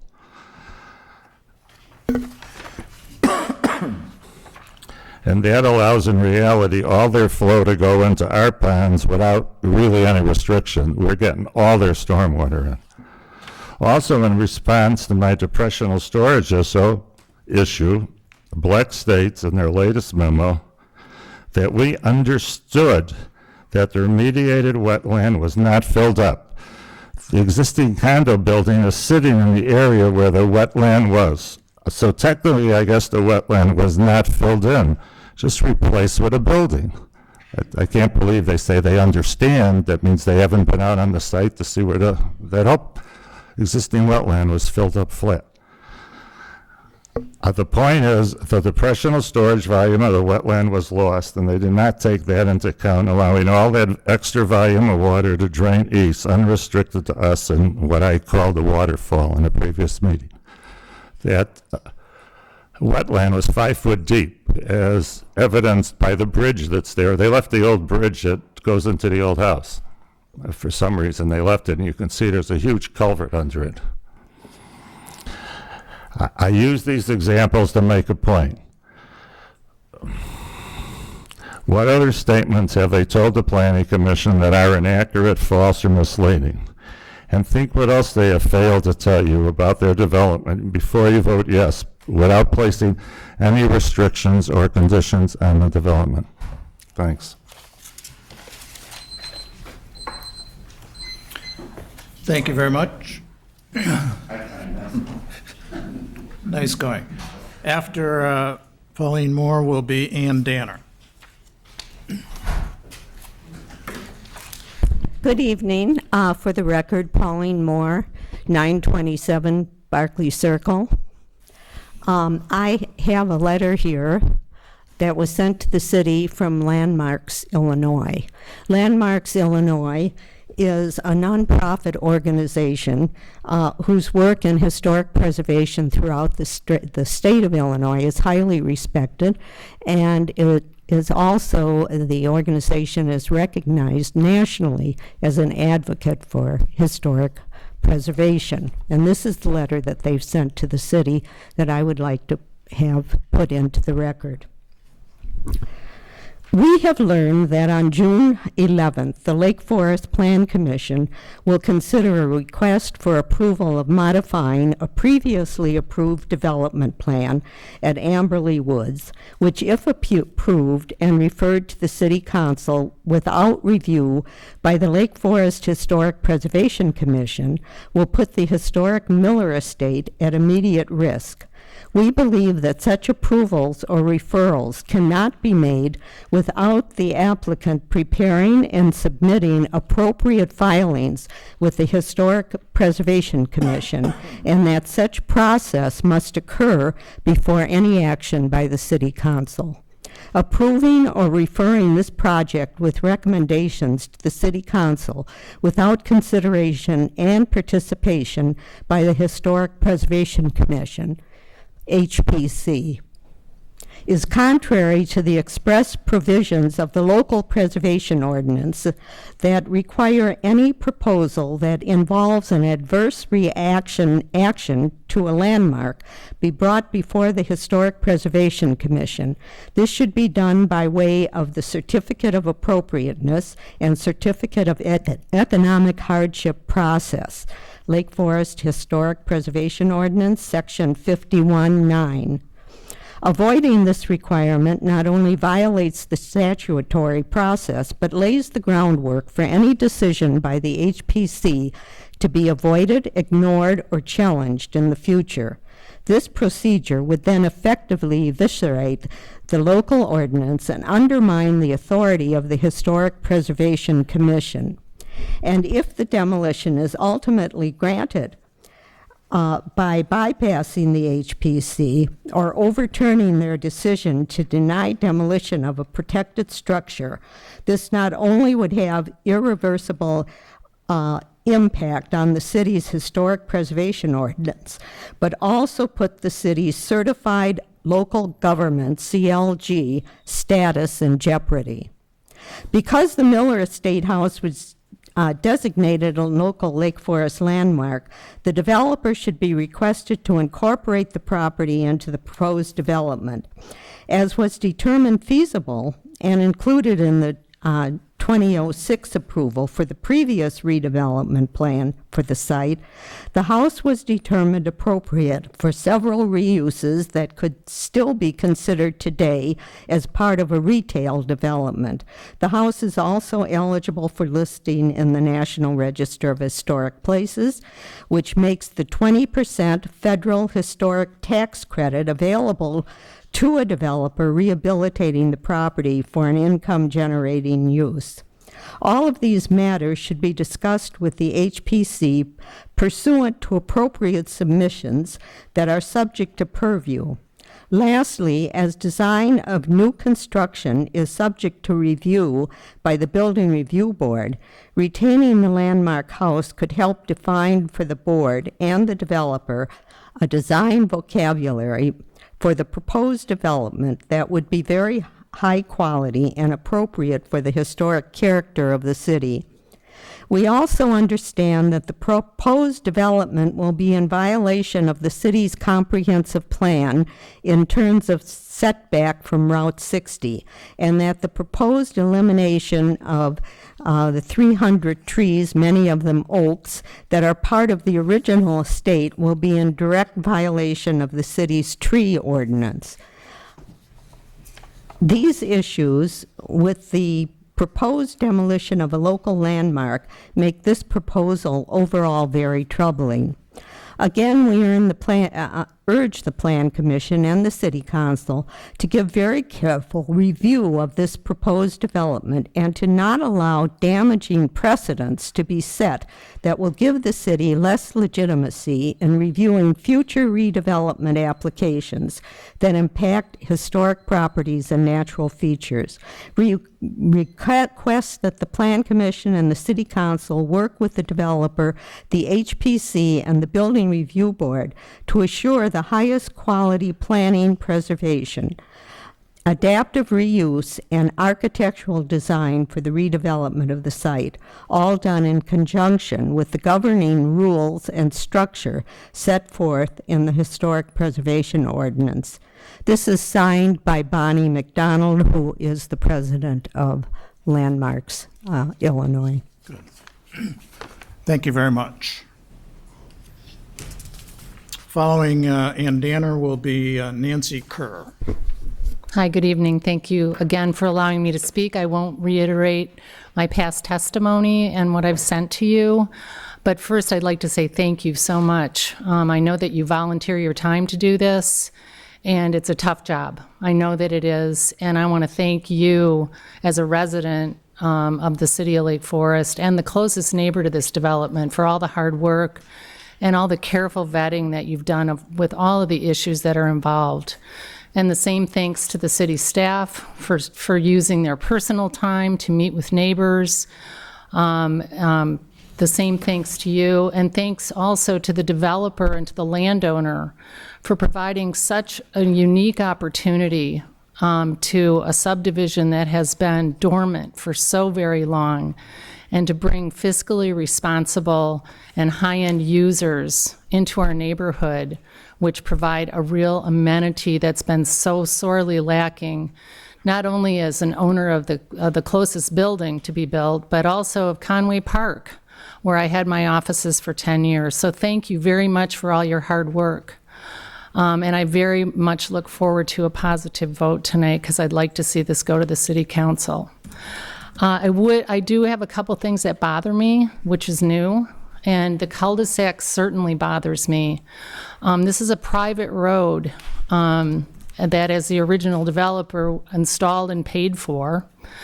The Master Association of the Amberley Woods Condominium has jurisdiction over that road and has voted unanimously not to allow a cul-de-sac in accordance with the declaration of subdivision that was signed off on by every homeowner. The cul-de-sac that road, Amberley Woods, or Amberley Court, does not only service the 34 single-family homes, but eventually 90 condominiums. Well, their needs are met for life and safety and for the passage of service trucks for their homes. So I wanted to bring that up. I have to say thank you to the developer for offering another $200,000 impact fee for this road, and to ask any more would be not very generous, because it's simply good faith. We have already paid $237,000 for that impact fee, for that intersection and that road usage. It was paid as the subdivision as a whole, as we all now know that Amberley Woods is a subdivision in total. And I think that to say that there's a violation of a comprehensive plan, there's been many changes and many alterations to the comprehensive plan in Lake Forest, right down to the gate that's at the end of Sanders Road. Right out the back door of Amberley Woods, there's a gate there, which blocked off the passage to Conway Farms. So that said, thank you again. I can't appreciate all your time enough, and I'll look forward to seeing the next step. Thank you. My points have already been covered, but I'd like to give, if possible, my spot to Gail Hodges. She's in the list. Oh, yes, she is. Are you asking that she be taken out of order? If that's possible. If not, that's okay. She's right behind you. Right. What a coincidence.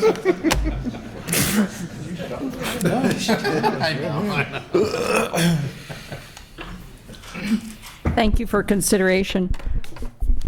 My name is Gail Hodges. Marcy Kerr is our executive director for the Lake Forest Preservation Foundation, and was going to speak earlier, but her points have been covered by Pauline Moore. I am here as the president of the Lake Forest Preservation Foundation. Our board has asked me to present our perspective on the revised plan for Amberley Woods. Since 1976, the foundation has worked in partnership with the city of Lake Forest on many planning and development issues. In fact, we were one of the community groups involved in creating the comprehensive plan and its amendment directed to the Route 60 corridor that governed consideration of the proposal before you. And I was one of the aldermen who provided input on those plans, studied the Plan Commission's recommendations, and approved those plans. The foundation is neither against development nor in opposition to Whole Foods, the proposed anchor tenant.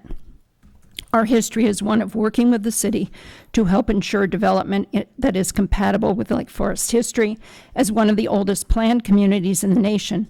We honor this city for its record over 150 years as a proactive leader in zoning, comprehensive planning, architectural review, and as a widely recognized leader on the North Shore and in the Chicago region in architectural and landscape preservation. City boards and commissions, including your predecessors and the mayors looking down on these proceedings from the north and south walls of this chamber, have worked diligently to ensure that proposed change aligns with the character that both defines and increases the value of the residential and commercial areas in our community. We'd like to talk about 3 issues, and we have not spoken to you before. These relate to the comprehensive plan, the relevant zoning code, and our study of the proposal. The property for this proposal, as you know, is located in an area both defined in the comprehensive plan and located in a transitional district as defined in the zoning code. The proposal as presently conceived challenges the history of careful planning that defines Lake Forest, the vision of the comprehensive plan, and the requirements of the transitional district zoning code. It is important to know that the transitional district zoning code that relates to this property was carefully crafted with shell clauses to link directly to the vision of the comprehensive plan for Route 60 corridor in order to provide extra assurance that the comprehensive plan would be followed. This is highly unusual. Regarding the 150-foot setback requirement, the comprehensive plan defines the 150-foot setback for the north and south sides of Route 60 and states that all future developers shall landscape their front 150 feet. Section 4624, Special Uses of the Zoning Code, states that special uses proposed for any area within the transitional district shall be consistent with the city's comprehensive plan for the corridor. Section 4653.5 of the Zoning Code states that any approval may be with conditions, but it shall be recommended only upon findings that the proposed development is consistent with the general intent of the comprehensive plan. Ironically, the petitioner's own drawing submitted for the first time this evening demonstrates that the 150-foot setback can be maintained if the proposed buildings were to fit on the site. Clearly, the proposed 5 buildings proposed for this property are too many and too much in volume to meet the 150-foot setback requirement of the comprehensive plan and the linked sections of the zoning code, as well as parking requirements. Second, regarding the demolition of the landmarked historic Miller House, the petitioner proposes, as you know, to demolish this house, landmarked by the city in 2006, to protect it from demolition, and has presented no study demonstrating to anyone, you or elsewhere, that the house cannot be adaptively reused. The Historic Resource Assessment commissioned by the petitioner states, quote, "It is our conclusion that the house with its connected coach house, because of their architectural significance and because they have been recognized as a Lake Forest landmark, should be preserved, rehabilitated, and integrated into any development that occurs on the site. The comprehensive plan states that this parcel should be based on a development plan which is consistent with the adaptive reuse of the Miller Estate House. If the petitioner's request for special use approval is granted by the Plan Commission or recommended, the request for demolition must be reviewed by the Historic Preservation Commission to determine whether the building is reusable or not. The burden of proof is the responsibility of the petitioner, who will be required to demonstrate the need for demolition in order to receive recommendation for either a certificate of appropriateness, okay, it's all right to tear it down, or a certificate of economic hardship from the HPC. Should this required review be avoided, not only would the statutory process be violated, but also the groundwork would be set to eviscerate our preservation ordinance and undermine the authority of the Historic Preservation Commission. That was explained when Mrs. Moore read the letter. The city worked long and hard to achieve certified local government status, which, among other benefits you may not be aware, offers access to incentives to help ensure the long-term viability of Lake Forest's more than 1,200 historic properties, including local landmarks and those in local historic districts. Finally, there is the matter of the clear-cut removal of heritage trees. Nowhere, in my knowledge, In the history of Lake Forest, Tree City, USA, historically known as the city in a park, has any individual or developer removed or proposed to remove, or the city itself authorized by special use permit, the removal of over 300 trees. Clear cutting and replanting an 8.5 acre site and waiting 100 or more years for replacement trees to grow does not meet the requirements of the city's tree ordinance or the comprehensive plan and the zoning code. We ask that you, as stewards of the ordinances created by your predecessors on the Plan Commission and the mayors looking down on you tonight, take whatever time is needed to recommend to the City Council a future for this property that honors the relevant legislation, Lake Forest's 150-year proactive planning history, and the standards that all others on the Route 60 corridor have been held to. Over many years, taking the extra time needed to get it right has benefited Lake Forest. As just one example from your own commission, think about the recent... Could you wrap up, please? Yes, I will. Think about the recent success of all parties working together to get it right regarding the revision of Lake Forest Hospital. It's a perfect example of how taking the time and doing it right can benefit everyone. Thank you very much. We appreciate your consideration of these comments. Thank you very much.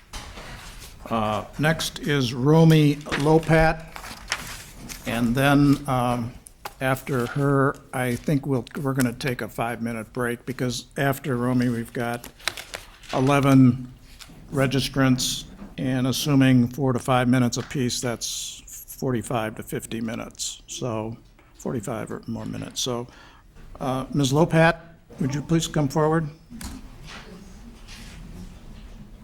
Sorry, Mr. Chairman, I couldn't hear you there. I'm sorry.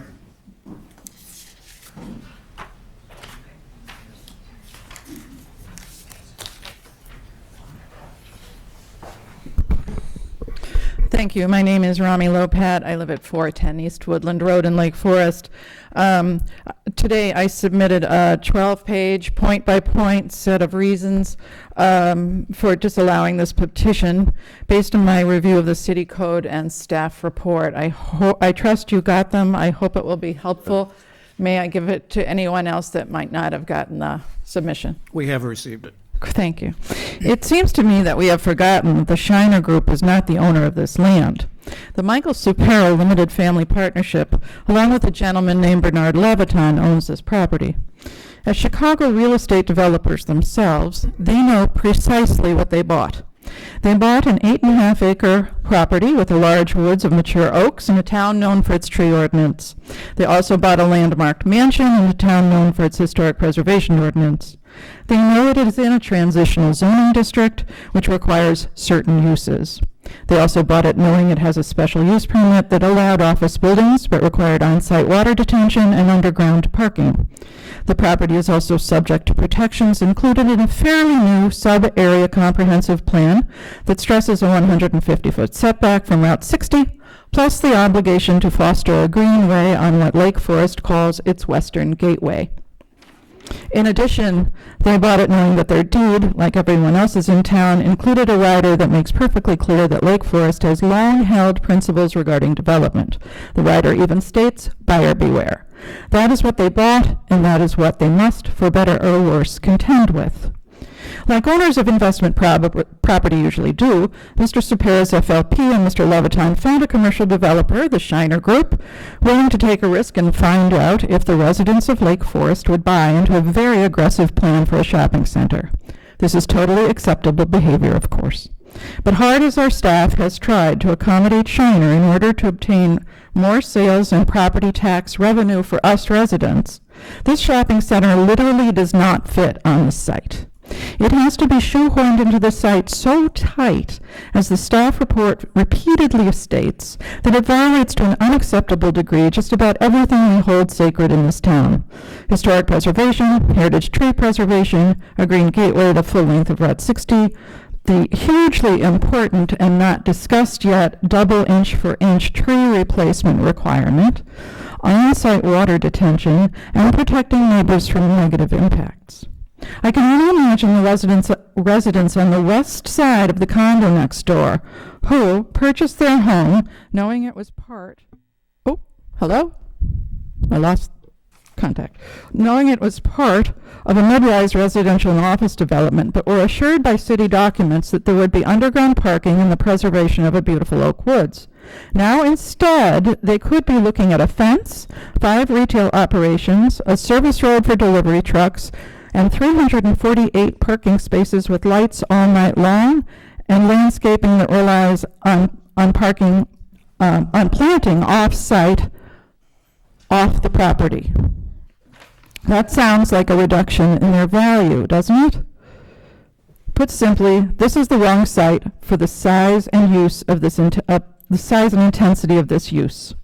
You have a tough job in saying no to this, but as our plan commissioners, you are charged with, quote, promoting the realization of the comprehensive plan and safeguarding the character of Lake Forest. As such, in my opinion, you should deny this petition, or at least defer this decision for amending the special use permit. If you do so, the petitioner can come back in a year and ask again.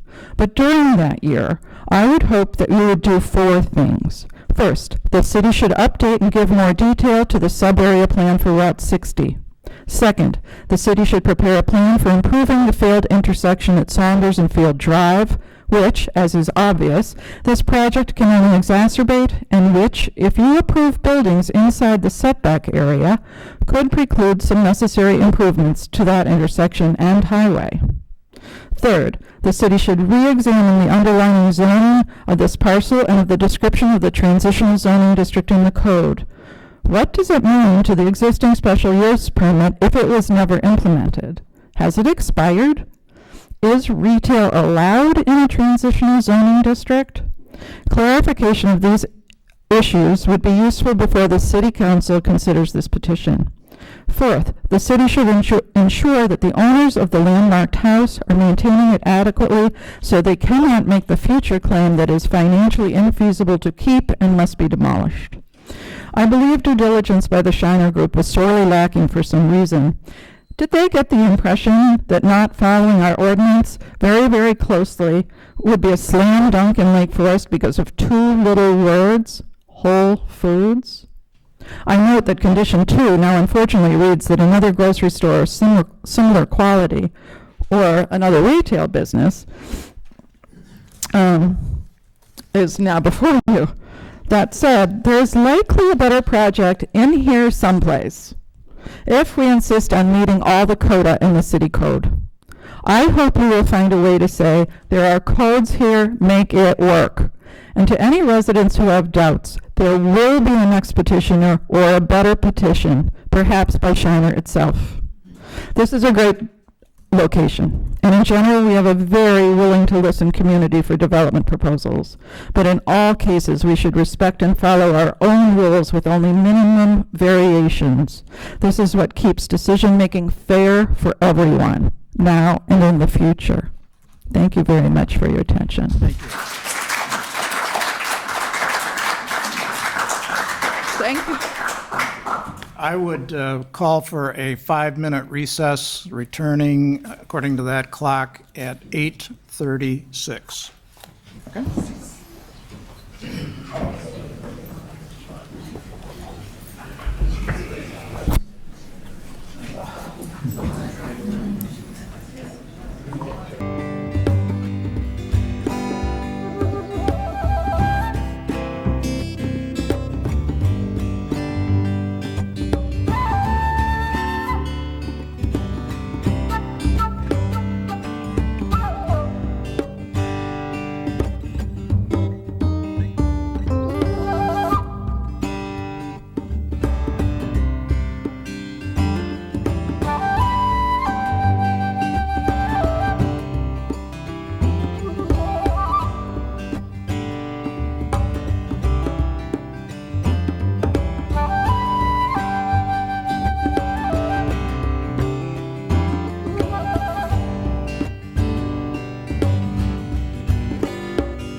Our next registrant requesting to speak is Roger Moore. Mr. Moore, is Mr. Moore here? I think he's outside. Would someone get Roger Moore out in the vestibule, please?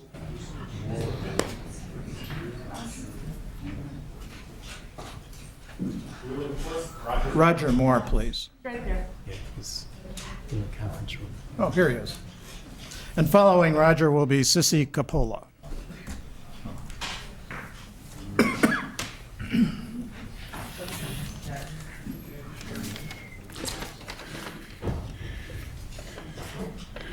Good evening, and thank you. My name is Roger Moore. I live at 927 Barclay in Lake Forest. My wife and I have been residents of Lake Forest for 40 years. Prior to that, we lived in Lake Bluff for 12 years, where I was chairman of the Plan Commission just before moving to Lake Forest. As a 6-year member of the Lake Forest Plan Commission and a former chairman, and as a 6-year member of the City Council as an alderman, I've followed this development with great interest. And I can't recall a development, and I mentioned my background for recollection purposes, that asks for as many concessions on ordinances in the comprehensive plan as what's been submitted with this petition. Now,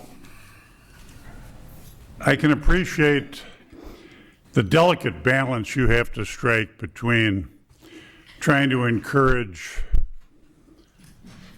commercial development that's positive for the city and balancing that with adhering to the principles that have been developed over the years in the city to keep Lake Forest the way it is today. I've been in your position, and I know how much time and thought that goes into your decision making.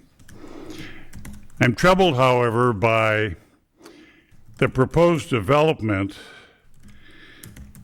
and by the petitioner's unwillingness to make some of the significant concessions that allow us to address and adhere to our principles.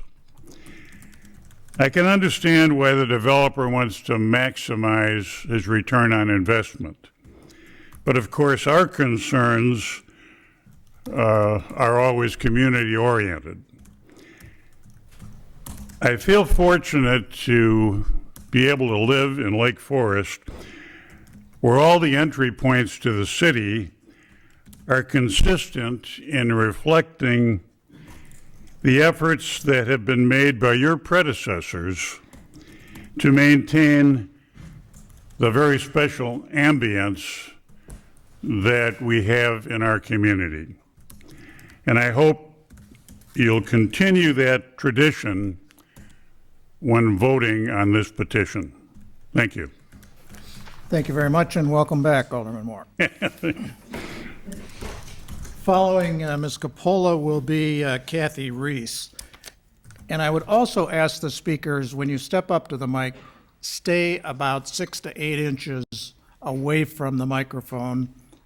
We've had some text to the effect that previous speakers have come through quite garbled as it's in its broadcast this evening. So 6 to 8 inches, please.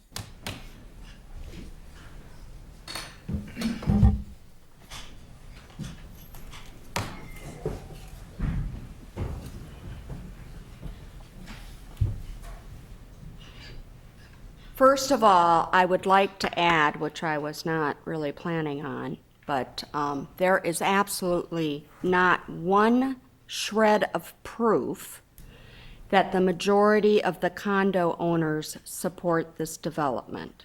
And I want to make it very clear, I went into great detail at the last meeting about how the vote went. Okay, I'm Sissy Coppola. My husband and I live at 1800 Amberley Court, top floor, southwest corner. I'm going to show you the previously approved original plan, which I prefer, over the new plan, and I will explain some of the differences between the two plans.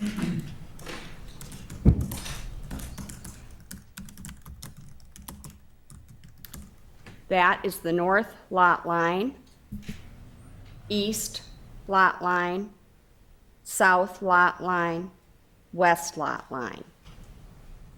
Right here is the storm water detention pond. In the new plan, there isn't one.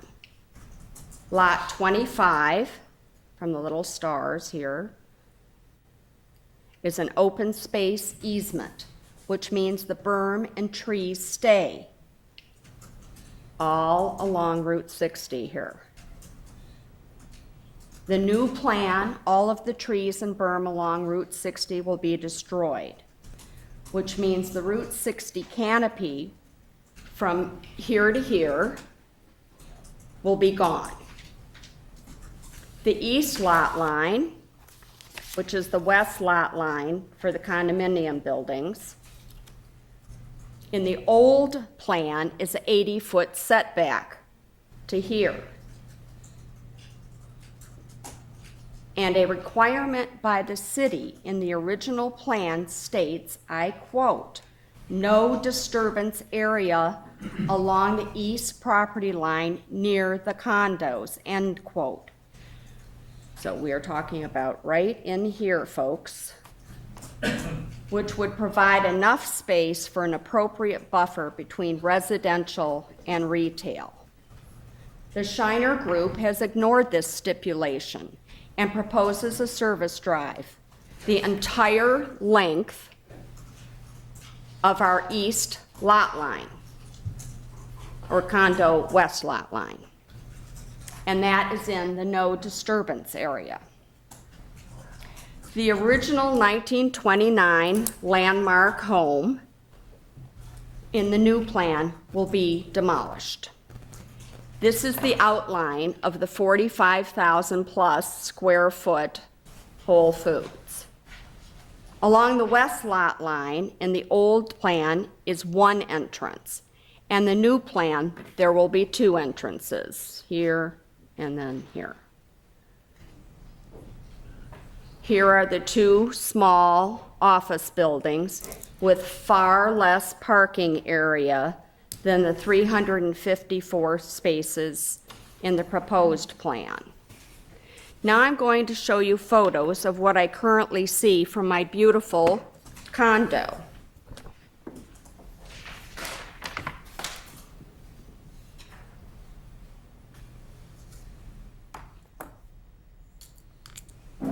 Beautiful hand there. This is facing west from my balcony. Everything you see, everything, will be destroyed. And where the orange arrow is, which you can't tell on here, but that is the west west line of the in and out, right in, right out drive that'll be along our entire western lot line. As far as I know, there is no property in Lake Forest that has this situation between a condominium and a retail space.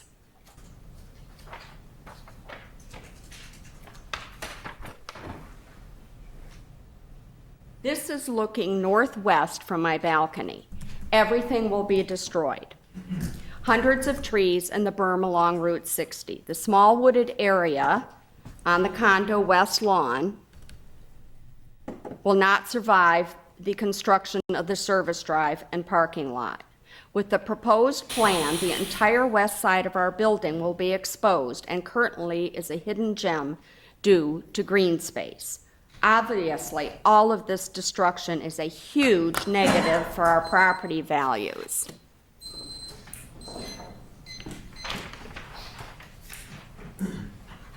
And this is my living room that I love, and that is the window that has the exact same view of what I had just previously shown you. So now I'll be looking at, if the proposed project goes through, I will be looking at heavily traveled Route 60, the stoplight at 60 and Field Drive, the toll road, office buildings, one big box store and 4 little box stores, along with a parking lot with 351 cars and a service drive for cars and trucks.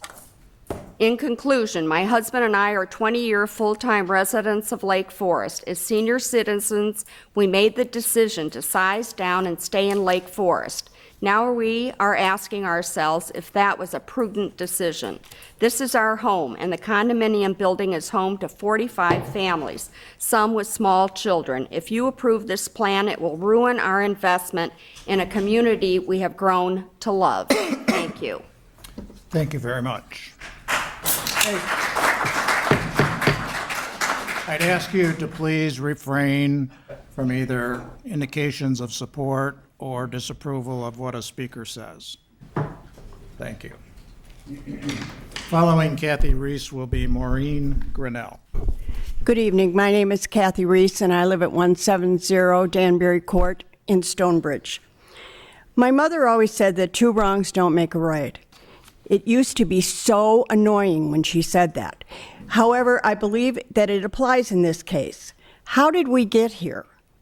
Lake Forest didn't want Costco, which, by the way, would have stemmed the financial problems for quite some time. That was a bad decision. Then they doubled up on that wrong by building a city structure on the same piece of property, eliminating significant tax dollars. Another bad decision. I have no issue with Whole Foods, and I am not against development. In fact, I was a developer in a former life, and in all my experience, I've only found one developer who actually delivered what they promised, with the exception of me, of course. It's the nature of the beast. It's a very complicated dance between cities and developers, and it's carefully choreographed. It's the city's job to demand excellence in development and ensure that their codes and land use requirements are met. I'll quote Mr. Shiner here when he said, "The city has extracted all they can." That can be translated to, the city is doing a good job. It is the developer's job to have their project approved for as low a cost as possible, recognizing the limits of those codes and land use regulations. Now, this is where it gets tricky, and this is where my problem begins. I can't help but ask the following questions. Would this special use permit have been approved in the initial application? When taking into consideration the loss of the Miller Estate House and all the trees that will be lost, including those across the street, the entire character of this neighborhood will be lost forever. Because 2 Planning Commission members have recused themselves, what we have here now is 29% of the body is missing, leaving 71% to make the decision. Is that good enough when you're representing 100% of the people?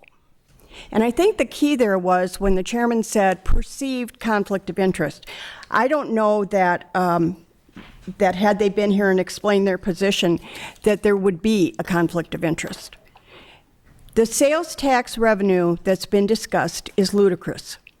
No one grocery store, not even Whole Foods, is going to produce that kind of income. Very soon, there will be 7 grocery stores in or near Lake Forest.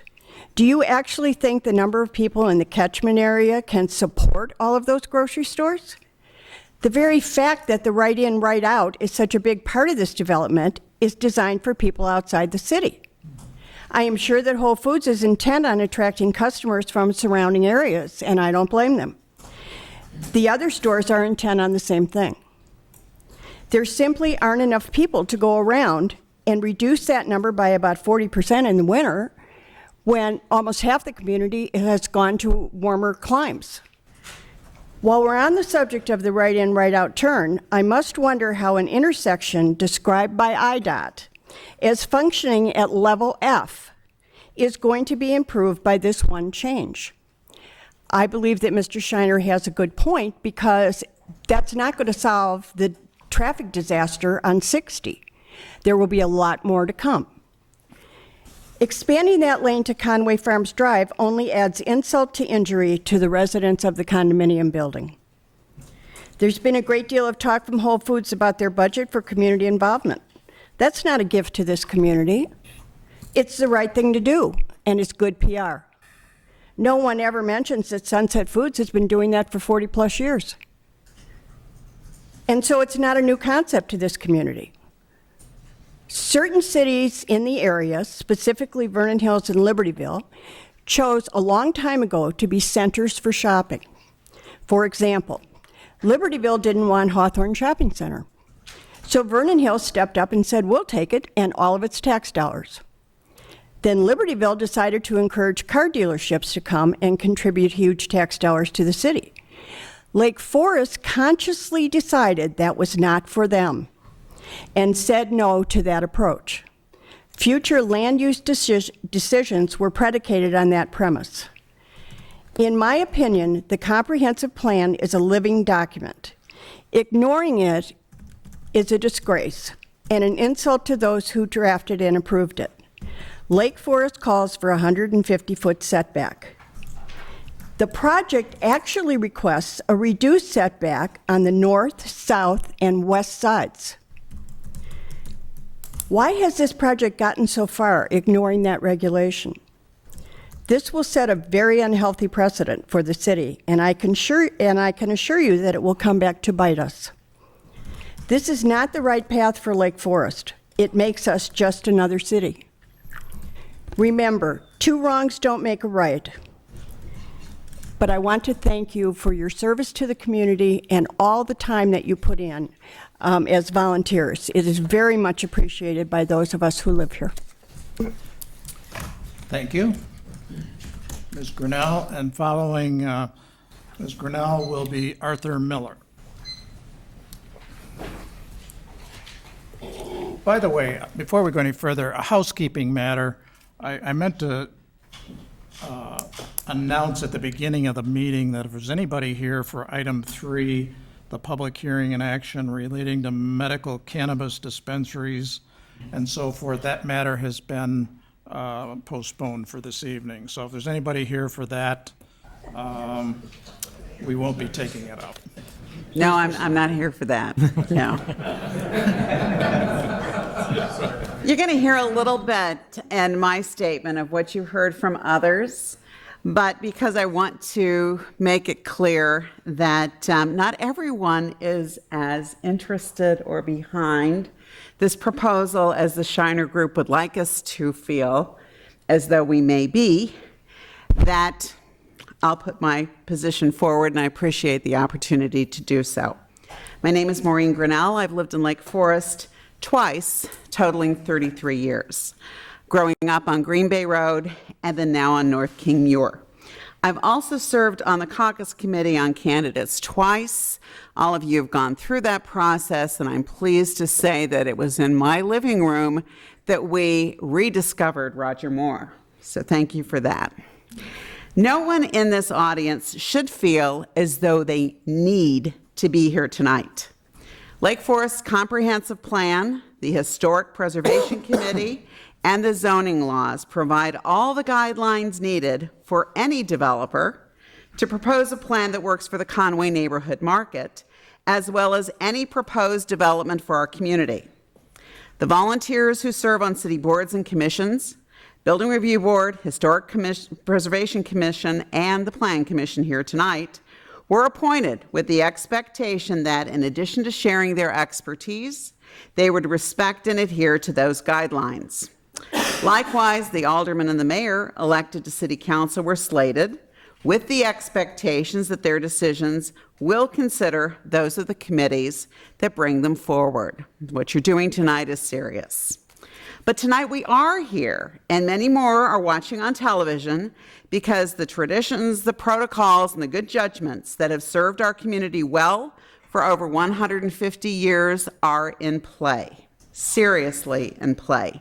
Hitting Lake Forest when it's down, reeling from budget deficits and lamented lost revenues from the one that got away, the Conway Farms community market property owner and developer sing a siren song projecting $900,000 in annual sales and property tax revenues.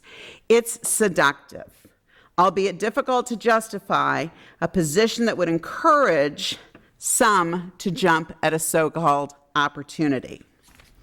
Coming up with a more accurate revenue calculation is no easy task. It's a number that depends on who you talk to, how willing they are to believe the petitioner's estimate, and how much personally they have at stake. While lacking an unbiased comparison from the city, you can expect this guesstimate does not reflect the competition from two recently announced Dominic replacement stores, the Heinen's at Waukegan and 176 in Lake Bluff, the second one off Waukegan and Route 22 in Bannockburn. The petitioner's figure also predates the new Mariano's planned near the Beeson site on Waukegan Road, and likely the target in Lake Bluff as well. More importantly, it fails to account for the irreversible impact and dangerous precedent that this development will have on the gateway to our community, the neighboring residents, and nearby businesses, including community institution and good citizen Sunset Foods. Whatever the number, why must we pay such a high price to achieve it? Revising the proposed setback from 50 feet to 60 feet when 150 feet is the standard, and as you know, what's been adopted by every property along Route 60 is not a compromise. Destroying a landmarked mansion whose retention was a requirement for the initial Amberley Woods development is irresponsible and unnecessary. Removing 300 to 400 live trees, depending on the estimate, the berm that currently buffers the residences from the highway, and those landscape mediums installed at considerable cost to Lake Forest taxpayers prior to last summer's BMW Open is unconscionable. This should not be a debate on Whole Foods. Whole Foods' tenet is the sugar that makes this bitter medicine go down. Instead, the discussion should focus on what's right for the community, its residents, and its existing businesses. By balancing opportunities for revenue growth with established regulations and guidelines. Our city boards, commissions, council, and staff should have our support and our insistence in ameliorating this challenge. If this developer will not play by the rules and is unwilling to compromise, one would hope that the property owner would be encouraged to find another developer who will. Thank you very much for your consideration.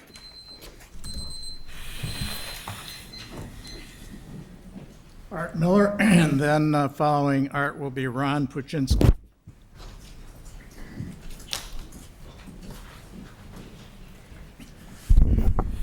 I'm Arthur Miller, 169 Wildwood Road, Lake Forest. Several things that have come up have changed what I'm going to say to not be repetitious, and I'm really going to talk about one thing essentially, which is compatibility.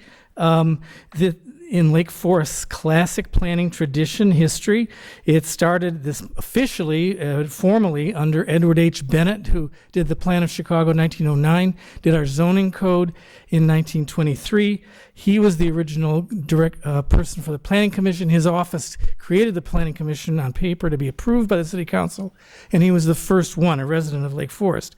But it goes back before him to D.R. Holt, who built a big house on Sheridan Road, 560 across from Lake Forest College, and said that he wouldn't build it, though, if any business was east of the railroad tracks. And so the businesses quietly had to move across the tracks that were up on McKinley Avenue. So we're hardwired here to be very particular about our requirements about this. And indeed, the Costco decision was entirely connected to this same, it was there, the line was the tollway. Across the tollway, fine, but not on our side of the tollway. So the west gate to Lake Forest, as it's been mentioned before, is very much part of our tradition.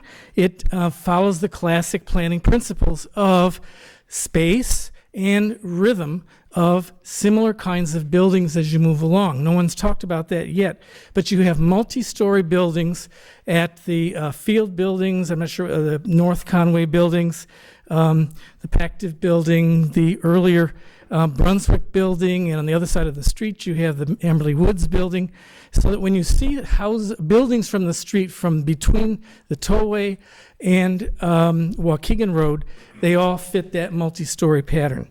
So what we have here is a proposal that goes into that really park-like space, which is classic planning, and changes the height from what is expected in that kind of a pattern. It varies from that pattern. We've been talking about, in kind of left brain terms, about how the differences in the setbacks. With a couple of times ago I was here and we talked about the Sunset Foods subdivision and how this is different than that. Or now tonight we mentioned the Bannockburn place and how this might be similar or different.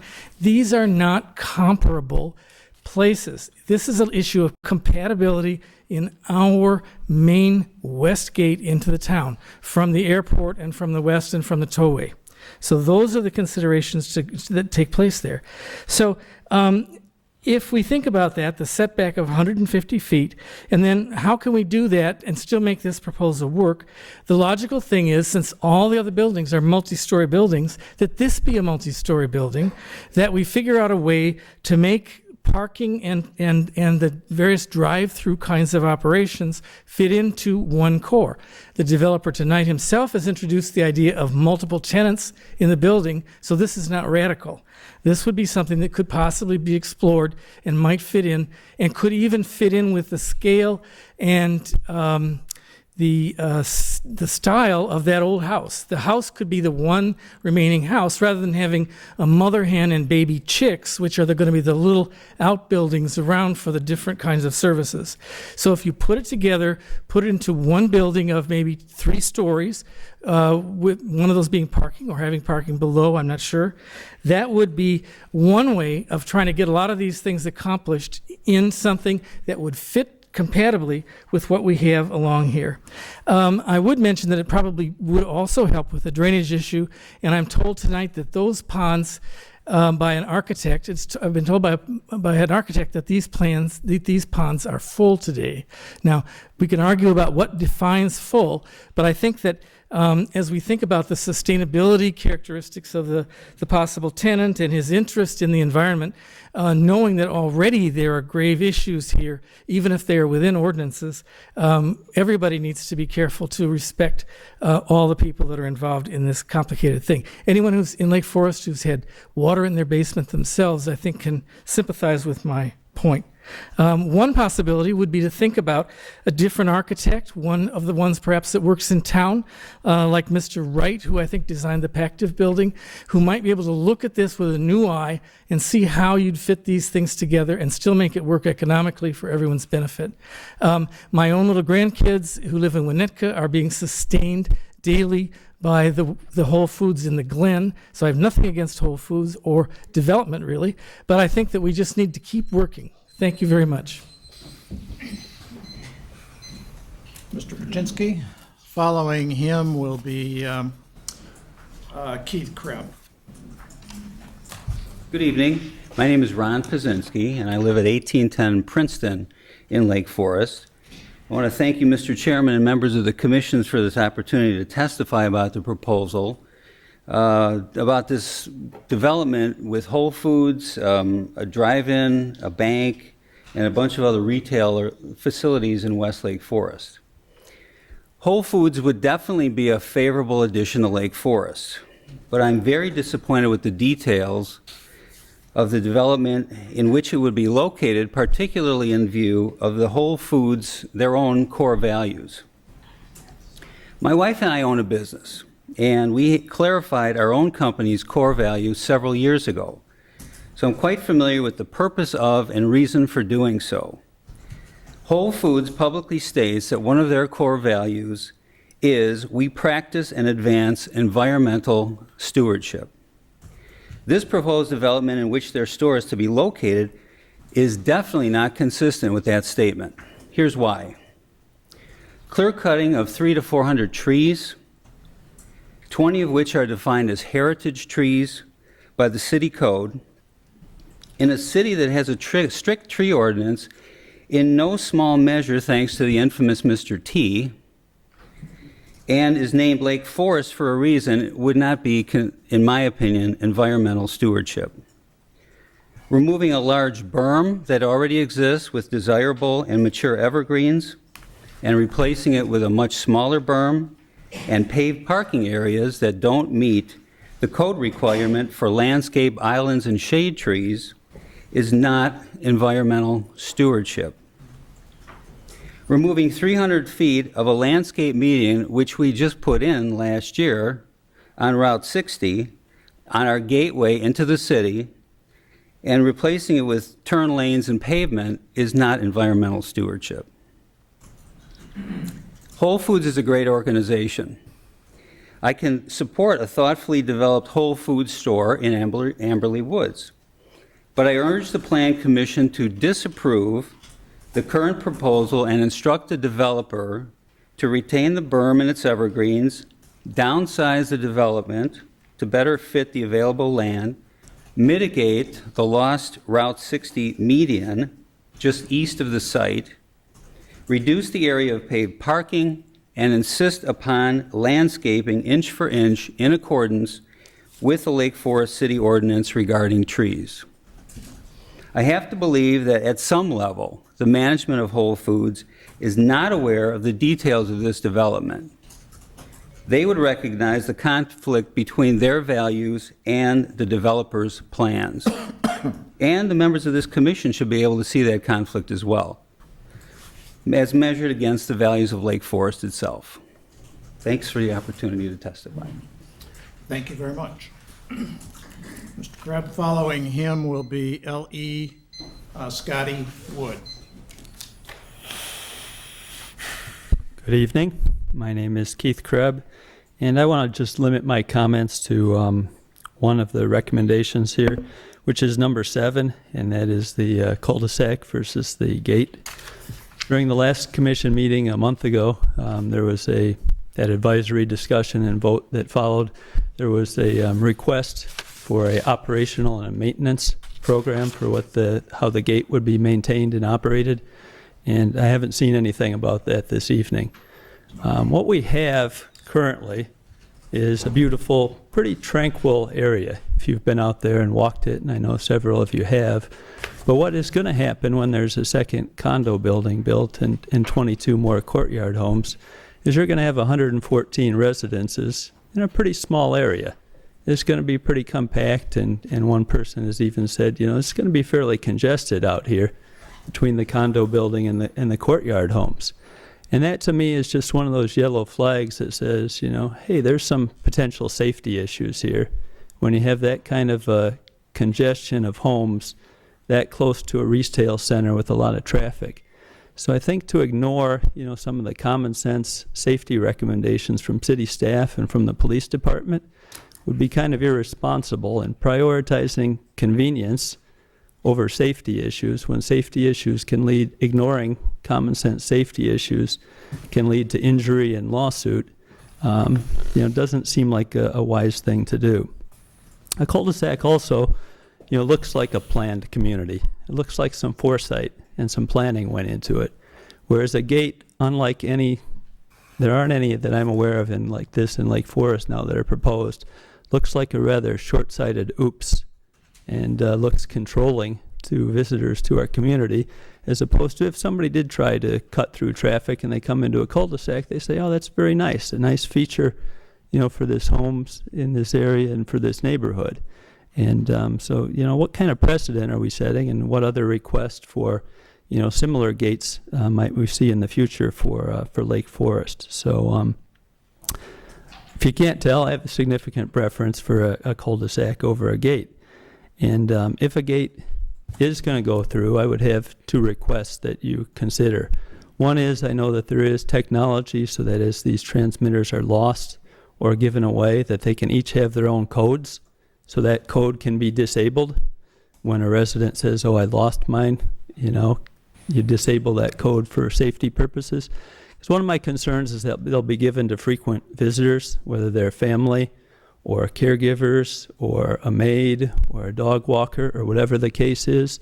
So I think if there is to be an operational and maintenance program for a gate, again, which I'd rather prefer a cul-de-sac, that one of the requirements be that you be able to enable and disable specific transponder codes to be able to maintain safety and access in the area. And the other one would be to make a significant deposit required for these things, not to even say, each unit gets one or two free ones. Put a deposit down, a significant one, so that these things are not given to other people. Put a deposit back down of $200 per transponder.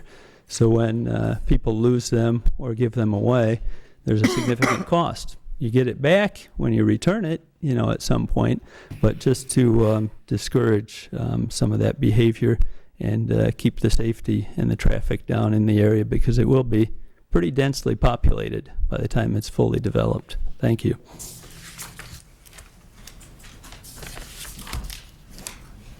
Following Mr. Wood will be John Center.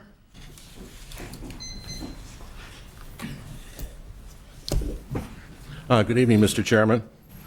My name is Scotty Wood, and I'm president of the Academy Woods Homeowners Association, a community of 77 single-family homes situated across Route 60 and slightly east of the proposed Whole Foods development in Amberley Woods.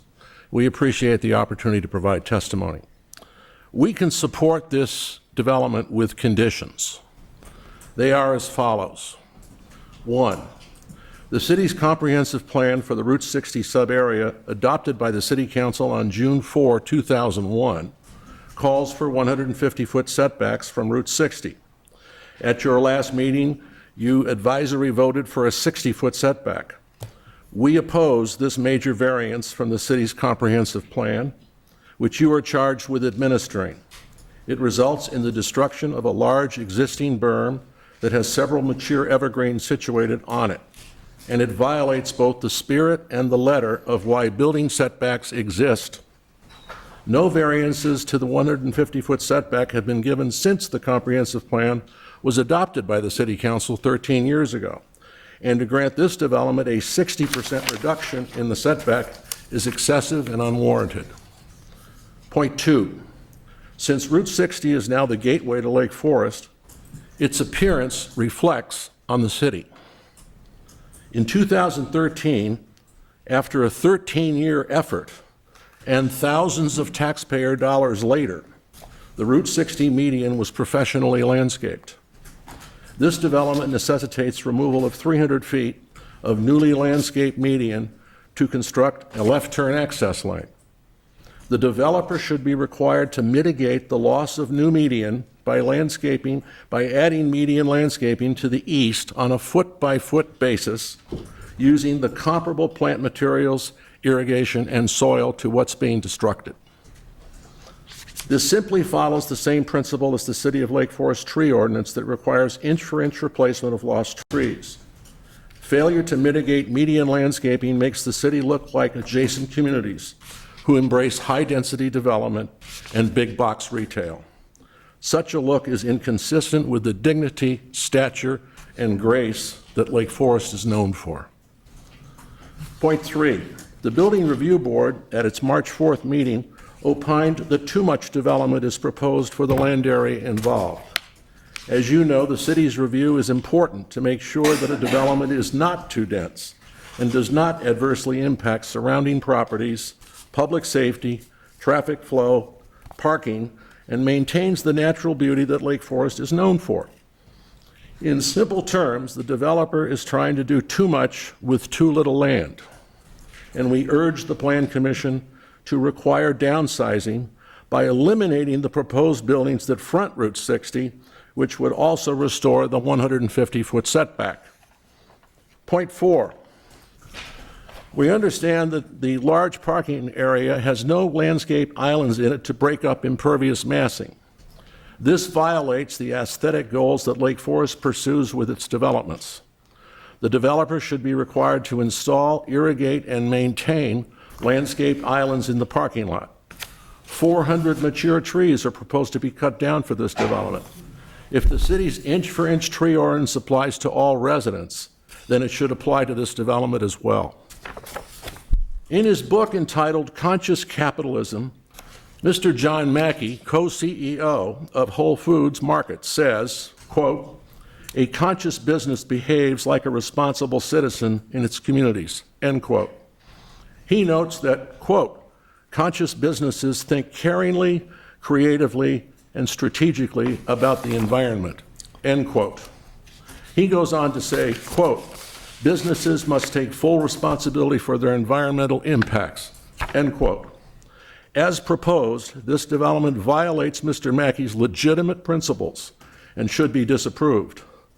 Approval of a development that violates the city's comprehensive plan, squanders taxpayer funds, clear cuts 400 trees and doesn't replace them inch for inch, and a development that is too dense for the available land is simply bad city planning. We believe that the Plan Commission is above that and should require that the developer comply with the 150-foot setback, mitigate lost median landscaping, downsize the development, and add landscape islands to the parking area. Thank you very much. Thank you, sir. Following Mr. Center will be John Donovan.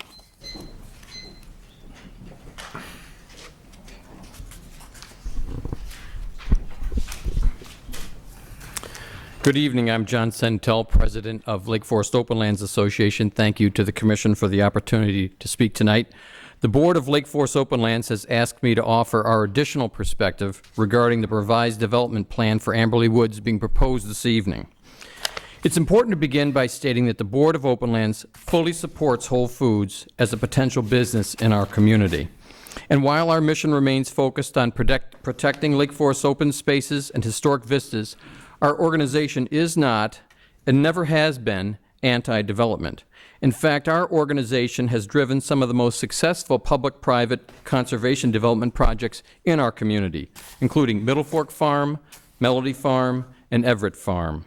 We've worked closely with our city over many years to maintain open space protection and have collaborated positively to provide support on the very comprehensive plan and zoning ordinances we're discussing tonight. Our organization clearly understands the benefits of development to our community. Regarding the development proposal tonight, however, our board is unanimous in its perspective that the proposed plan raises substantial issues that must be addressed by the petitioner before approval. We believe the issue here is not about Whole Foods. The issue is that we have a retail development plan before us that is simply overbuilt and asks too much of the site. The plan requires compromises that our community should not have to accept to meet the petitioner's business goals.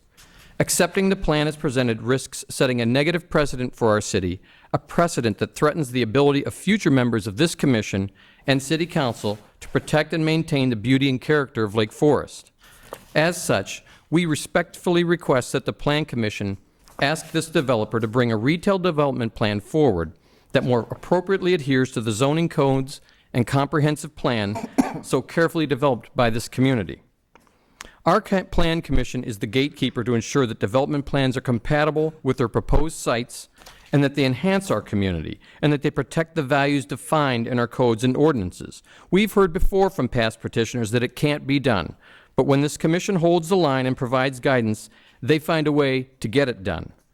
Only a year ago, the largest proposed development our community has ever seen, Northwestern Lake Forest Hospital, worked closely with this Plan Commission over many months to design a master plan that maintained setback requirements, addressed height concerns and visual impacts, and met the open space parameters our community desired.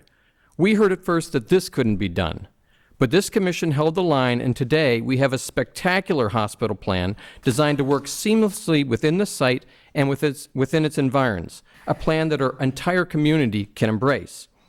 Shouldn't we have the same expectations from this petitioner for a retail development on this site? In terms of the plan before us tonight, it would be wrong to ignore the hard work and the broad community input that created the city's comprehensive plan in order to accommodate one developer's goals for a retail site. We believe the plan as presented leaves the door far too open and asks for far too many trade-offs that our community should not accept. The plan virtually ignores the established setbacks along Route 60 and along the south and west of the parcel, disregards the spirit of our city tree ordinance, and bears virtually no resemblance to the approved site plan and the open space requirements previously envisioned for the Amberley Woods development, all details clearly known to and understood by the petitioner before this proposal was brought forth for consideration. I'd like to ask for a moment to address these issues of tree preservation, the setback requirements, and some financial considerations. We can't recall a project in the history of our city that allowed virtually an entire site to be cleared of all trees, including old-growth oak and hickory. A clearing of this scale and the removal of a section of landscape berm along Route 60 is unprecedented. The plan will remove up to 400 trees, does not clearly commit to an equivalent or more tree replacement in our community, offers no plans to attempt to save or relocate myriad native young trees, shrubs and flowers found on the site, doesn't have a mechanism to guarantee replacement for future tree loss, and does not require planting of native species in alignment with our city's recently published forestry guidelines. Our community faces the loss of 100,000 trees and is spending hundreds of thousands of dollars to regreen our neighborhoods and has spent tens of thousands of dollars to beautify our Route 60 corridor. The loss of trees and lack of a more robust plan to address this scale of loss is particularly disappointing given the issues we face today. Lake Forest Openlands is even more concerned about the request for a reduction of the 150-foot setback on Route 60 in this development to 42 feet. Accepting anything less than the required 150 feet risks negatively redefining the character of Route 60, which was so carefully planned and implemented when the city amended its comprehensive plan. Consider for a moment that from Route 41 all the way to Vernon Hills, we see no other setbacks even close to 42 feet in parking or a 60-foot building setback that's being requested tonight. Our city has adhered to the comprehensive plan with great success, and now we're at the goal line. With just one final lot to develop on Route 60, just one more lot to achieve the vision, yet we're considering abandoning this plan for a retail development that can't even guarantee all the tenants. Our zoning code is quite clear in stating that any variance shall be recommended upon finding that the proposed development is consistent with the general intent of the comprehensive plan. Yet the petitioner is asking for a setback of less than half of the requirement. This clearly doesn't match the intent of our comprehensive plan, which was developed specifically to provide a consistent landscape and specifically to avoid the commercial corridor feel that often borders major roadways. In addition to the Route 60 setback, the petitioner is also asking for a delivery driveway located 10 feet from a condominium and asks for a proposed reduction in the western setback to 5 feet rather than the zoned 50 feet from the property to give the overall development visibility from Route 60 near the tollway. Many may not know that Lake Forest Openlands is a property owner on Route 60 in this area, holding the parcel on Route 60 at Academy Drive. As a property owner, a variance of the sort proposed is a violation of the protection we enjoy. We're concerned about the effect on neighboring properties and how a compromised setback requirement could ultimately impact the conservation value of our property. For example, what if other developments on Route 60 request variances for retail or expanded parking to be built in front of their office buildings? What if Pactive requested expanded parking in front of its building? What if an office building is torn down or repurposed 10 years from now? And how will we decline those requests for a setback variance? Could you wrap up soon, please? Okay. Could he receive a special use permit, or could the developer receive a special use permit or a variance on the proposed second Amberley condominium site and change that into retail? We've seen several big box retailers abandon locations. We think it can happen here, but in 10 years, who knows? Finally, analyzing the tax benefit to our community is not in Lake Forest Open Land's purview, nor is it the responsibility of the Plan Commission. But it's our observation that a great deal of the pressure to accept this plan stems from a desire to not let the taxes get away. One thing that makes this community great is that tax pressures have never driven Lake Forest to compromise on development priorities or standards. Instead, one might consider that the business from this development might siphon off from other businesses in West Lake Forest Business District, a district that the taxpayers helped to support through tax dollars in the form of a TIF district many years ago. We question if the projected annual tax revenue of perhaps only $32 per resident is a good financial decision for our community. Given the modest return, are we appropriately measuring the trade-off of revenue versus substantial long-term investment we've made into beautifying Route 60? We've worked so hard to beautify Route 60, why would we risk it for such a nominal return? And if a projected tax revenue is indeed a key driver... Please close. Okay. Thank you. Tonight's issue is not Whole Foods. It is not tax revenue. The issue is to realistically assess a development plan that simply asks for too much on a site in a manner never intended for that site. If we approve this plan as presented 20 years from now, we may very well ask ourselves why we didn't honor the limits of the comprehensive plan and the codes and hold our ground in terms of development.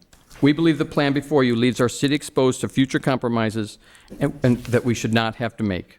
We ask you to recommend that the City Council hold this developer to the same standards that all others have been held to in our community. Thank you very much. Mr. Donovan, and then following him will be Mary Lou Reed.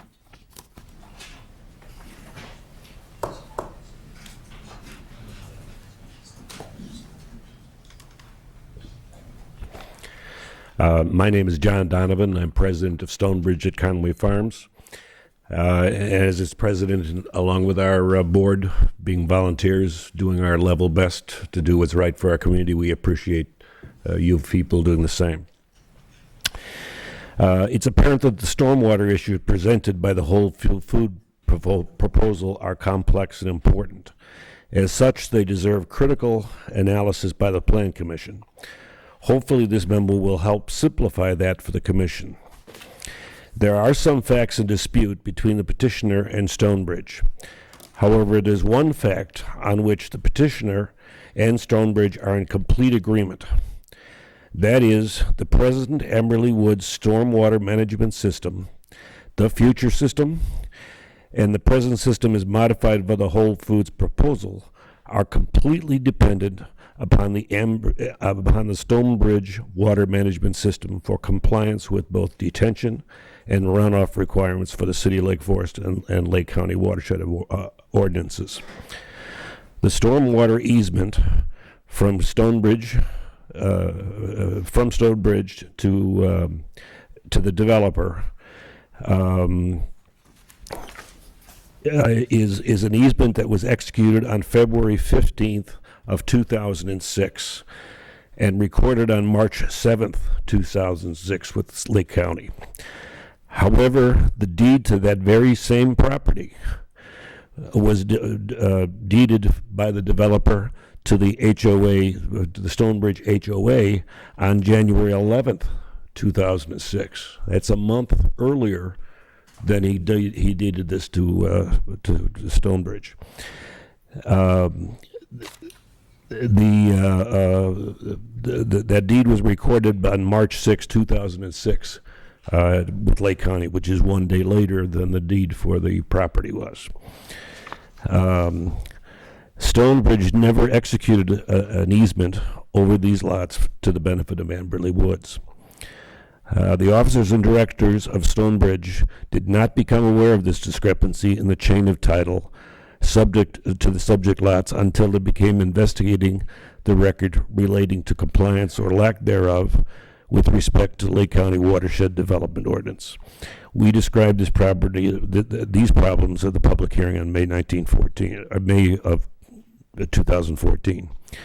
The easement from Stonebridge at Conway Farms LLC to Amberley Woods LLC is therefore invalid. The grant of a permit by Lake Forest to Amberley Woods LLC or its assigns creates no greater right in Amberley Woods than the invalid easement.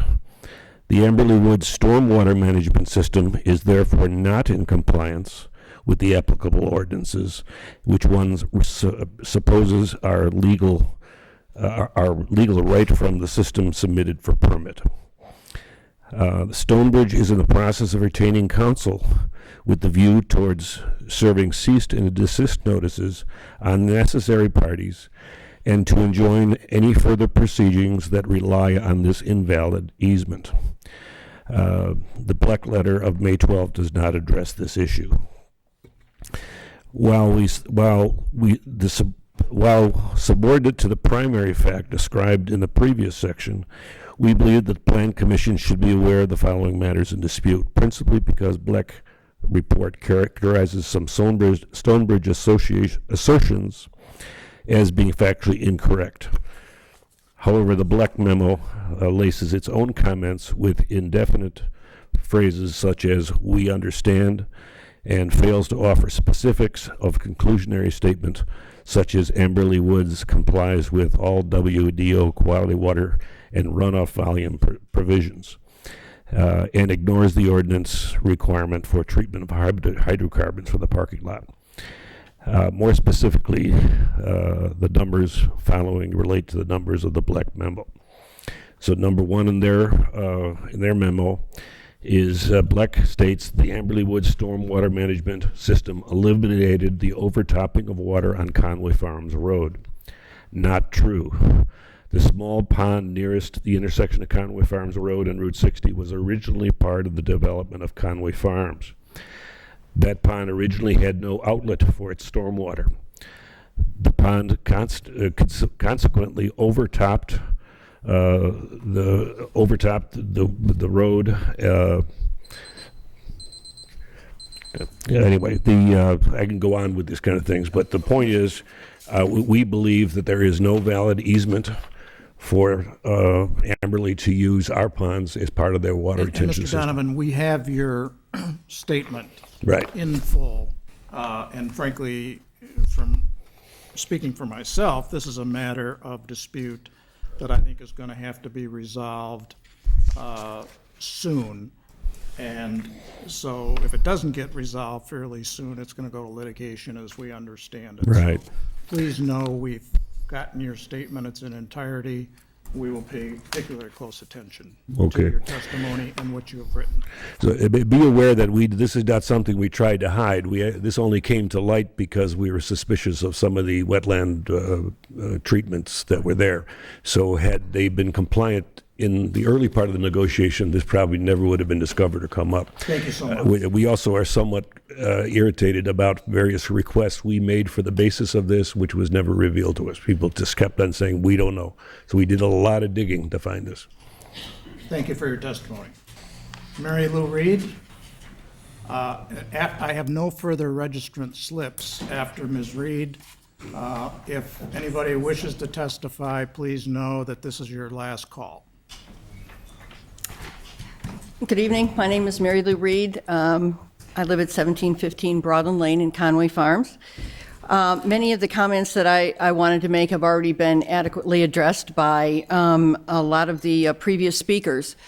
But I do want to reiterate again that the tax revenue that's dangled before Lake Forest is not supported. First of all, we have no idea what other businesses are going to be in the outbuildings. We know banks provide no revenue.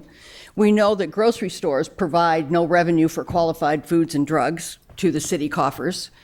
And the idea that $700,000 would be generated in tax revenue would have to assume that Whole Foods only sold non-qualified foods and drugs, and that obviously isn't the case. And the other point I wanted to make that hasn't been addressed is walkability. The idea that people would walk from Conway Farms or Stonebridge and schlep grocery bags down the street after they went to the Whole Foods store is somewhat close to ludicrous. People don't do that.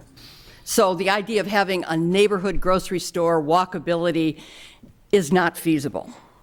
And Amberley is worried about their access going around the other way and doesn't want a cul-de-sac that would cut them off from driving over there, and they're the people that would walk there.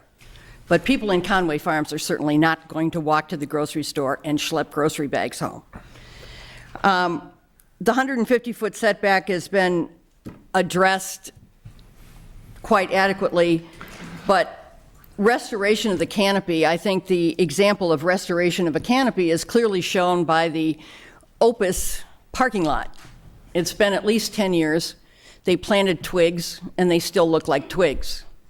I submit that restoration of a canopy will not be in the lifetime of any single person in this room. And so that makes the landscape plan kind of non-existent. And the other part of it is when you cross over the tollway bridge, this development will stick out like a sore thumb. It will be the one thing you see at the entranceway, and you will be able to see it from a long way away. It will not be covered by any landscaping or anything, and that will be the entrance to Lake Forest. And it is an eyesore. The last thing I want to say is that in all of the talk about the setback and the berm and, you know, the cul-de-sac, which I have to agree, I'd like to see the cul-de-sac on Amberley Court. The consideration of traffic and the cut-through traffic on Conway Farms Drive has not been addressed adequately. There's nothing in any of these proposals that's going to prevent people from running up and down Conway Farms Drive at 10:30 at night to go to the Whole Foods store from a lot of residences south of Everett Road. And they are not going to go around Waukegan Road. They're not going to go up Riverwoods Road and come around. They are going to go through Conway Farms Drive. It is a residential street. It's winding. It goes by our recreation parcel. And there are safety issues involved with putting that kind of traffic on a local residential neighborhood street. And so that needs to be addressed again. Okay? Thank you very much for your consideration. Thank you. Last call on public testimony. Seeing none, we will move to, I don't think we have any requests for cross-examination, so we'll go to staff response to the public testimony. I don't really have anything to add. I'd be happy to answer questions if you have them. All right. Mr. Shiner, petitioner rebuttal.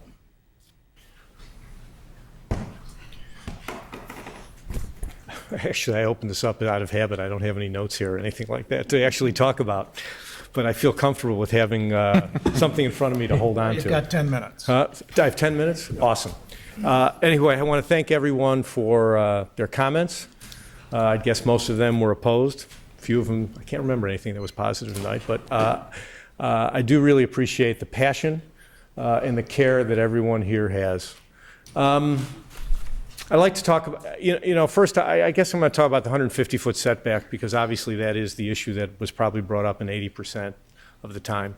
Talking about the gateway to Lake Forest, I want to remind people just of the testimony that I had at the last hearing. The gateway, look, Lake Forest is a phenomenal community. It's a place that we obviously want to build in. It's a place that is a great place to live. But when you come off that four-way interchange with 60,000 cars a day coming off that interchange, and when you have a couple thousand cars coming out of the office park, I want to remind everyone this is a commercial area. And what we've tried to do as part of that, and being in the transition district and listening to what the intent of a transition district is what it means. It's transitioning from a commercial to a residential, and we understand that we abutted a residential. One of the things we pointed out the last time, when you come off the ramp and you look down into Opus, because of the I keep calling it Opus, the old solo office building that Opus used to own, and I don't know who the owner is, and you look, and you're sitting on top and you look down, you see nothing but parking. And it has a 150-foot setback. But the fact of the matter is, because of the topography, you look down at it. And we really took time to figure out how to, and look, we admit we're not at 150 feet, so I'm not fooling anyone here. But we really looked hard at how to try to accomplish following the intent and the spirit of what that says. And so when you really look at our landscaping plan, and you have the berm that's 4 to 6 feet, when you're in a car, you're not going to see any parking, you're not going to see cars. When you're at the solo office building and you're looking at it, all you see is a field of parking. And then with the trees, and look, I don't have it in front of me, and Dave McCallum can answer this, but with the evergreens and the trees on top, the thing I shouldn't say in front of Michael Bashu, in 5 to 7 years, you're going to have view corridors, but you're not going to be able to see into that parking lot. We worked very, very hard to try to follow the intent. And as a result of that, part of the things that people talked about, well, you know, I used to hear this all the time, it's 2 pounds of sugar in a 1 pound bag. That's what my mom used to say 40 years ago, and I remember that. And one of the fascinating things about that, again, the last 2 comparisons in Lake Forest. Sunset Foods project has a 27% FAR. FAR is building the land area, and it violates clearly the 150, although they don't have it in that particular district. Across the street, which is probably the most recent approved shopping center, the FAR, again, building area to land area, is 37%. The approved development on our site is 99,000 square feet, 84,000 square feet of office, 15,000 square feet of restaurant and retail, creating more traffic than what we're proposing. We came in and reduced the size to 69,000 square feet. Our FAR compared to Sunset and compared to the Starbucks Center is 18%. We are more than 100% less FAR than the Starbucks development, and we're over 50% less absorption of the Sunset Foods development. And I'll repeat that, and within that, and the final thing I would say, look, that I don't mean to convince anyone, because that's not the intent. But the notion that a great-looking building that fits in with what West Lake Forest is, somehow being 75 feet off the street, 60 feet off the setback, which will, again, block the parking, heavily landscaped. And by the way, the thing about the tree ordinance, there was a lot of misinformation. Our landscape budget's approaching $1 million. We're planting 300 trees. And I agree in the first year, I don't want to tell anyone that in the first year it's going to have calipers. We're doing everything we can under the ordinance, everything in the tree ordinance we are following. We're spending close to $1 million on landscaping. We're replanting 300 trees. We're creating berming that when you sit in your car, you are not going to see that parking lot. Yet in other office buildings, you do. Because it just, and by the way, it's pure luck. It's nothing we did, just so happens how the land sits. And so between FAR, between parking, between the landscaping that we're replacing, between working with all our neighbors, again, all the neighbors that surround us, we have worked with to make sure that they are protected in terms of viewing. And Sissy's right, some of the trees are coming down, but the truth is, that was coming down under the office building, most of it, 65, 70%, whatever the number was. And in the area where she showed the northwest, the truth is none of that's coming down. And in fact, we're adding to it.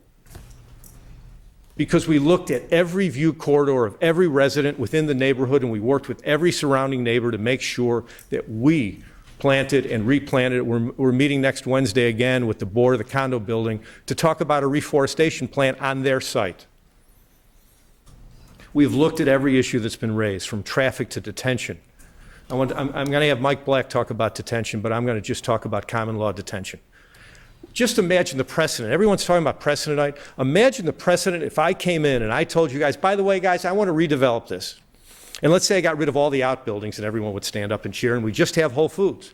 But you know what? I don't want to take the water anymore from the south. Even though the watershed tells me I got to take it, and even the law, no matter, it tells you got to take the water, I don't want it anymore. And even though downstream, Stonebridge, which we are 100% convinced we've done everything right and beyond, by law they have to take the water. Imagine the precedent you'd set if you would tell everyone, you know what, you don't have to take the downstream water anymore. Every time a new development comes in, hey, we don't want to take the water anymore. Everyone's going to be self-contained. By the way, it doesn't work. Never has, never will, and by the way, it's a violation of law. And so, and if you have any questions to Michael, or if Michael wants to address any of the issues, Michael, why don't you take a minute or two? Thank you very much again for giving me the time. I really appreciate it. Okay, thank you. There's some items that were brought up on drainage, and I understand how sensitive it is and emotional and the concerns everybody has about that. And a couple things I wanted to talk about is there were a couple people who talked about the detention pond that was in the 2006 plan, and that was up in the northwest corner of that parcel. Okay, and I also told you earlier that's the very top end of the watershed. And so the only way that that detention basin worked, the only way that you could get water to that was from the roofs of the 2 office buildings. The parking lot was too low, and so it was just it started out as a landscape amenity for that development. And while they did that, they tried to take advantage of some storage. It was minimal. So really the water that was coming into that pond was clean roof water, and then it was going into the storm sewer and going back to the big ponds. Concerning the culvert under Conway Farms Drive, Dr. Landsman's correct. It's not the pipe that was originally put in when the road was built, but it's the same size and basically in the same location. It was an 18-inch that was originally put in. It's an 18-inch today. There was some mention about this comment of "we understand" in that memo. So on the north side of the north condo, where the driveway came in and looped around and there was a water feature there, a wetland with a little bridge. And so when they built the condominium building, the north one, the wetland on the north side of the drive was impacted and filled. And what Joy was responding to in this memo was on the north side of the driveway in the wooded area, that was not filled. It was just left natural. So I think it's just maybe a way of you're not reading the memo correct, or maybe she didn't exactly state it the way that everybody could follow. Depressional storage for Amberley Woods, there is no depressional storage. There wasn't based on the ordinance. There was a comment about the ponds were full today, and I would expect them to be pretty full today after the rain we had last night, and noting that Deerpath Golf Course was flooded today. Is it complex drainage? Well, I think everybody would say any drainage is complex. I think we have a good handle on it. The only reason that Stonebridge is dependent, or Amberley Woods is dependent upon Stonebridge for drainage is because they are lower. Amberley Woods is higher, it drains that way. I know if this thing moves forward, the city engineering staff will be reviewing it fully. They have an outside consultant that would review it as well, and we have no problems with having Lake County Stormwater Management review it as a third party. There's no problem with that whatsoever. So thank you for your time. Thank you. Okay, final questions from commissioners to either the petitioner or staff. None? I don't have questions. Okay. All right, then we're going to move to commission discussion and comment. And I would say at this point, we will refrain from hearing any public comments on our discussion from the public or from petitioner. This is not going to become a negotiating session or a debate. This will be entirely within the confines of the commission, and we will take whatever action the commission can agree to. So we have before us, having provided to us before the meeting, the staff recommendations, both dated June 11th and then the revised conditions dated June 10th. Why don't we work from the June 10th, 2014 document?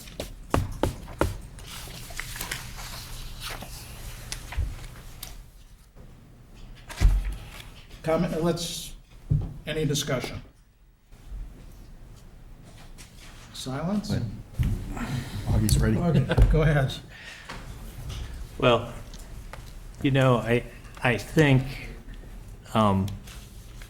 it's a complex project, and we've had an awful lot of exhaustive review and discussion.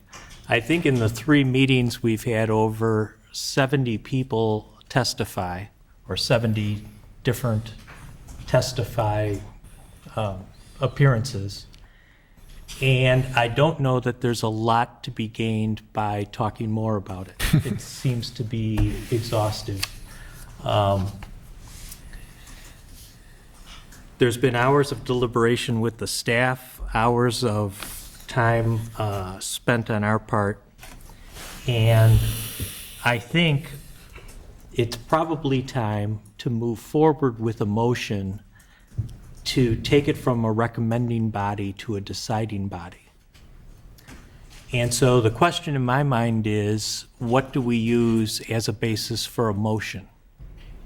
And I don't know if you guys agree that it's time to do that, but I get the feeling that we've talked a lot about all the issues. We've had experts testify. Agree. Staff has testified. And so the question is, how do we put it in the form of a motion so the petitioner can move forward with his petition? Well, if I could add a couple of things. I think we had a very direct discussion at the end of our last session about those things which we accepted and those things where we had issue, and asked for changes. And from what I've heard tonight, there were only, from my perspective, there are 3 pieces of new information or 3 pieces of position on the part of the petitioner that are different than what I've heard in the past that would affect my position on the issues.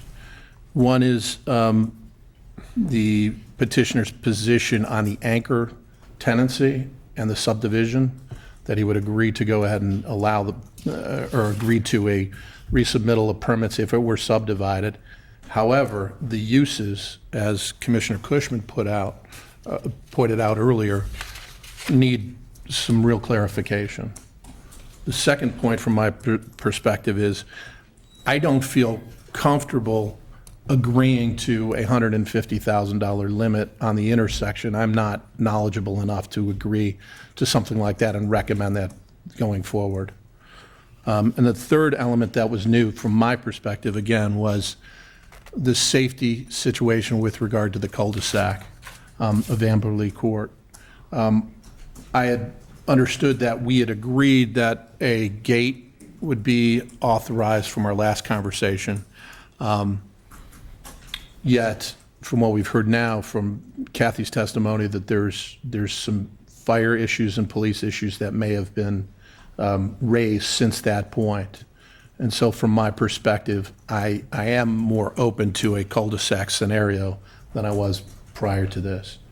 The other issues, as far as the setback issue for the buildings, I think we voted on last time. My position stays the same on that, with the addition of the parking setback to the 40 feet. That's the one amendment that we didn't discuss or approve last time. So that's the perspective I stand on, and I think whatever motion we have should be in addition to the discussion last, but addressing from, again, if you all have other issues that you heard, I think it's reasonable to discuss those, but for me, it narrows down to those 3 points of clarification or amendment to our last approval that then we would send to the city commission or the city council. John? I have to say that I'm not as, I think in looking back at our discussion last week about, or last time about setback, there is this issue about what setback really is. Curbside property, parking lot, outbuildings. And I think there's been a lot of testimony too that says that whereas I am not saying that 150 feet is the appropriate setback for a retail business, as the staff has pointed out, if the staff comes back after very careful deliberation and says that it should be at or close to 100 feet setback, I think we have to give some consideration to that. So I think to be honest with you, and I'll say it this way, I really would like this to be a development that succeeds. I want Whole Foods for the community. I have heard that from many people. And generally, there's also very strong support for a development like this. I think there are things to resolve. But frankly, I feel like the developer could have gone back to the city to work on this issue of setback a little bit more, given all the strong feedback we've heard from the community about this and the precedent or whatever was established in the past. I don't feel like it's moved. There's been not a lot of compromise. I think the developer feels as though there's been a compromise here, but personally, I don't feel like there's been much. And at least to give some reconsideration of that. And if the city staff feels strongly about the 100-foot setback, then I think we have to give that some credence. They've done the work.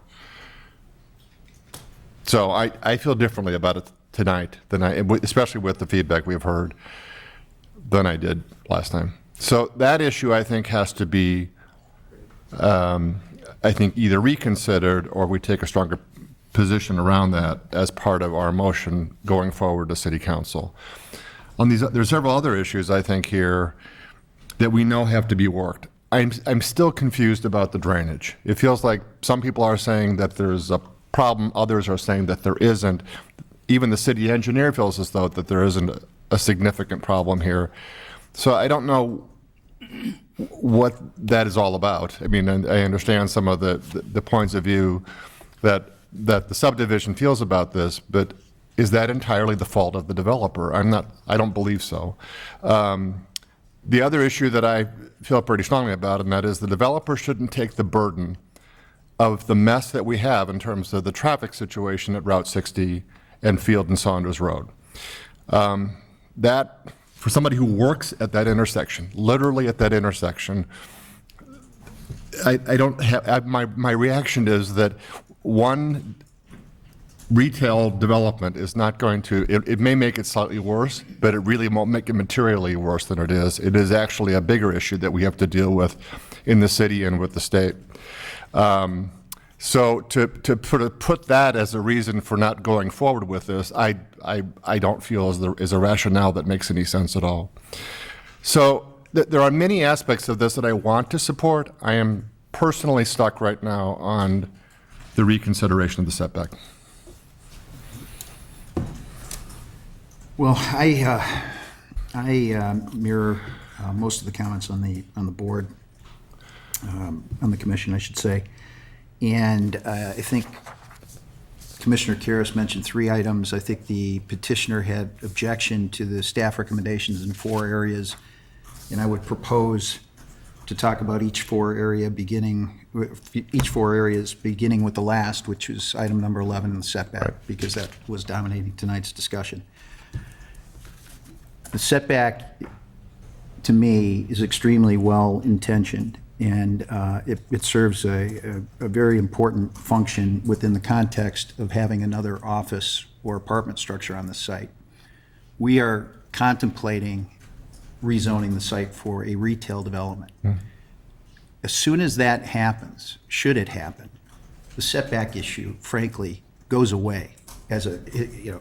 It might be a nice historical precedent to discuss and debate, but if you are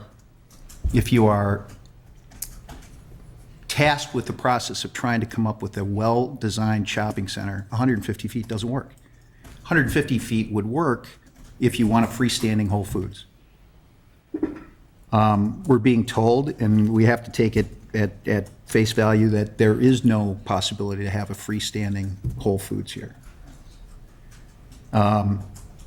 So functioning under that premise, I think you have to start there and then work back into the setback discussion. I said at the last meeting that once you violate the 150-foot setback, to me, it's nuance going from 150 feet to 100 feet or 120 feet or 60 feet or 80 feet. Get a plan that you get behind and support. And to me, I saw a departure in quality design when we went from 25 feet to 50 feet. Because we saw the elimination of internal landscape islands. We saw the elimination of breaking up that parking field. And it really had no material impact on the visibility into or out of the project. So when we talk about a 60-foot setback at the last meeting and recommend that that be the case, I find it completely arbitrary to move back to 100 feet. And if you do a sketch of these plans and move those buildings back to 100 feet, you've done a couple things with all the best intentions. You've created a parking field for Whole Foods that is no longer as functional as it was before. So what you've done is you've created the very issue that you're trying to avoid. You want Whole Foods to be successful in the project. But now you've limited the depth of their parking field, and God forbid they go away, you've limited the ability of the next person to be successful as a replacement tenant. So I have concerns in that area.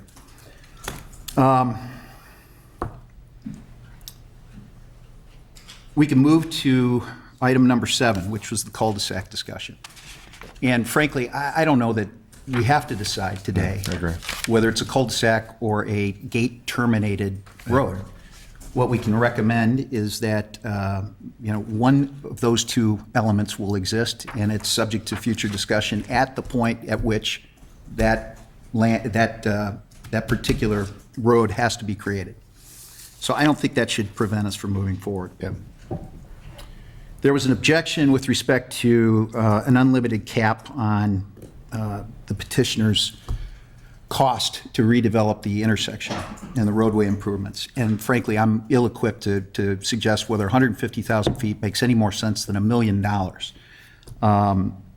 But it's certainly reasonable to assume that we can make a recommendation that suggests that some cap-related discussion is appropriate to continue to debate on a going-forward basis.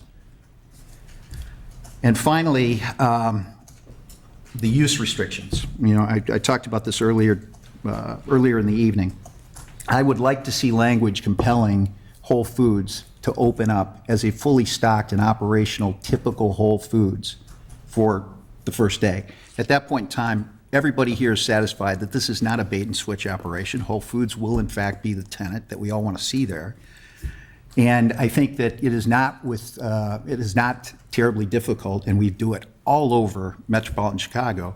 It is not terribly difficult to sit down, talk about acceptable categories of replacement tenants, talk about specific examples within those categories that would not require the petitioner to have to come back on hands and knees and get approval for. And any variation or violation of those uses would require that, which petitioner seems to be willing to do. So with those 4 adjustments to the staff recommendation over the objections of the petitioner, I would recommend the project move forward. Let me just throw in my 2 cents here at the end. There is an awful lot for me to not like this project as currently proposed. That makes me wonder why we didn't move rejection of the original proposal back in February. And the reason for that is I thought that by having further discussions on this, we would get some give and take on the part of petitioner. And to my way of thinking on the most important issue here, the 150-foot setback, we've gone from 25 to 50 feet. A far cry from a long history and tradition in this community of good professional, not only planning, but administration of that planning. And that was a real problematical for me. Another issue is we don't know, other than Whole Foods, what's going in there. And hopefully that will develop to the city's satisfaction, this commission and the council, as the thing moves forward. The gate that supporters see as important to them, to me, is nothing more than a Rube Goldberg contraption put into the project for expediency reasons. Those kind of gates are subject to abuse in terms of who has the transponders to open them. And number 2, they're also subject to a lot of maintenance problems and issues. Personal experience, the time that it takes to get those things fixed gets everybody angry, impatient, and so forth. So I think a gate makes little sense. The drainage issues still need resolution, but I don't think we're going to resolve them here tonight. I would say to the city engineer, Mr. Strand, excuse me, and whatever consultant you have, this issue must be scoured down to every detail. You know, when we hear opponents talking about lawsuits, not only is this going to be subject to the Plan Commission, the City Council, the Building Review Board, and the HPC, it's going to also go before the city's legal committee. And so I'm saying to the city attorney, get this issue resolved. I am taken aback by talking past one another in terms of Black Engineering, Mr. Lansdowne, and those people. That needs to be addressed. And so to get this thing before us, I would urge that we operate from the staff recommendations. And I think that, as I said, there's an awful lot not to like about this proposal. However, I think that we really need to forward the staff recommendations onto the city council as drafted. I think my own preference was we vote this thing up or down. Let the chips fall where they may. It may end up 4-1, 3-2, 2-3, 1-4. I don't know. I don't have any idea. But it's going to be a close vote.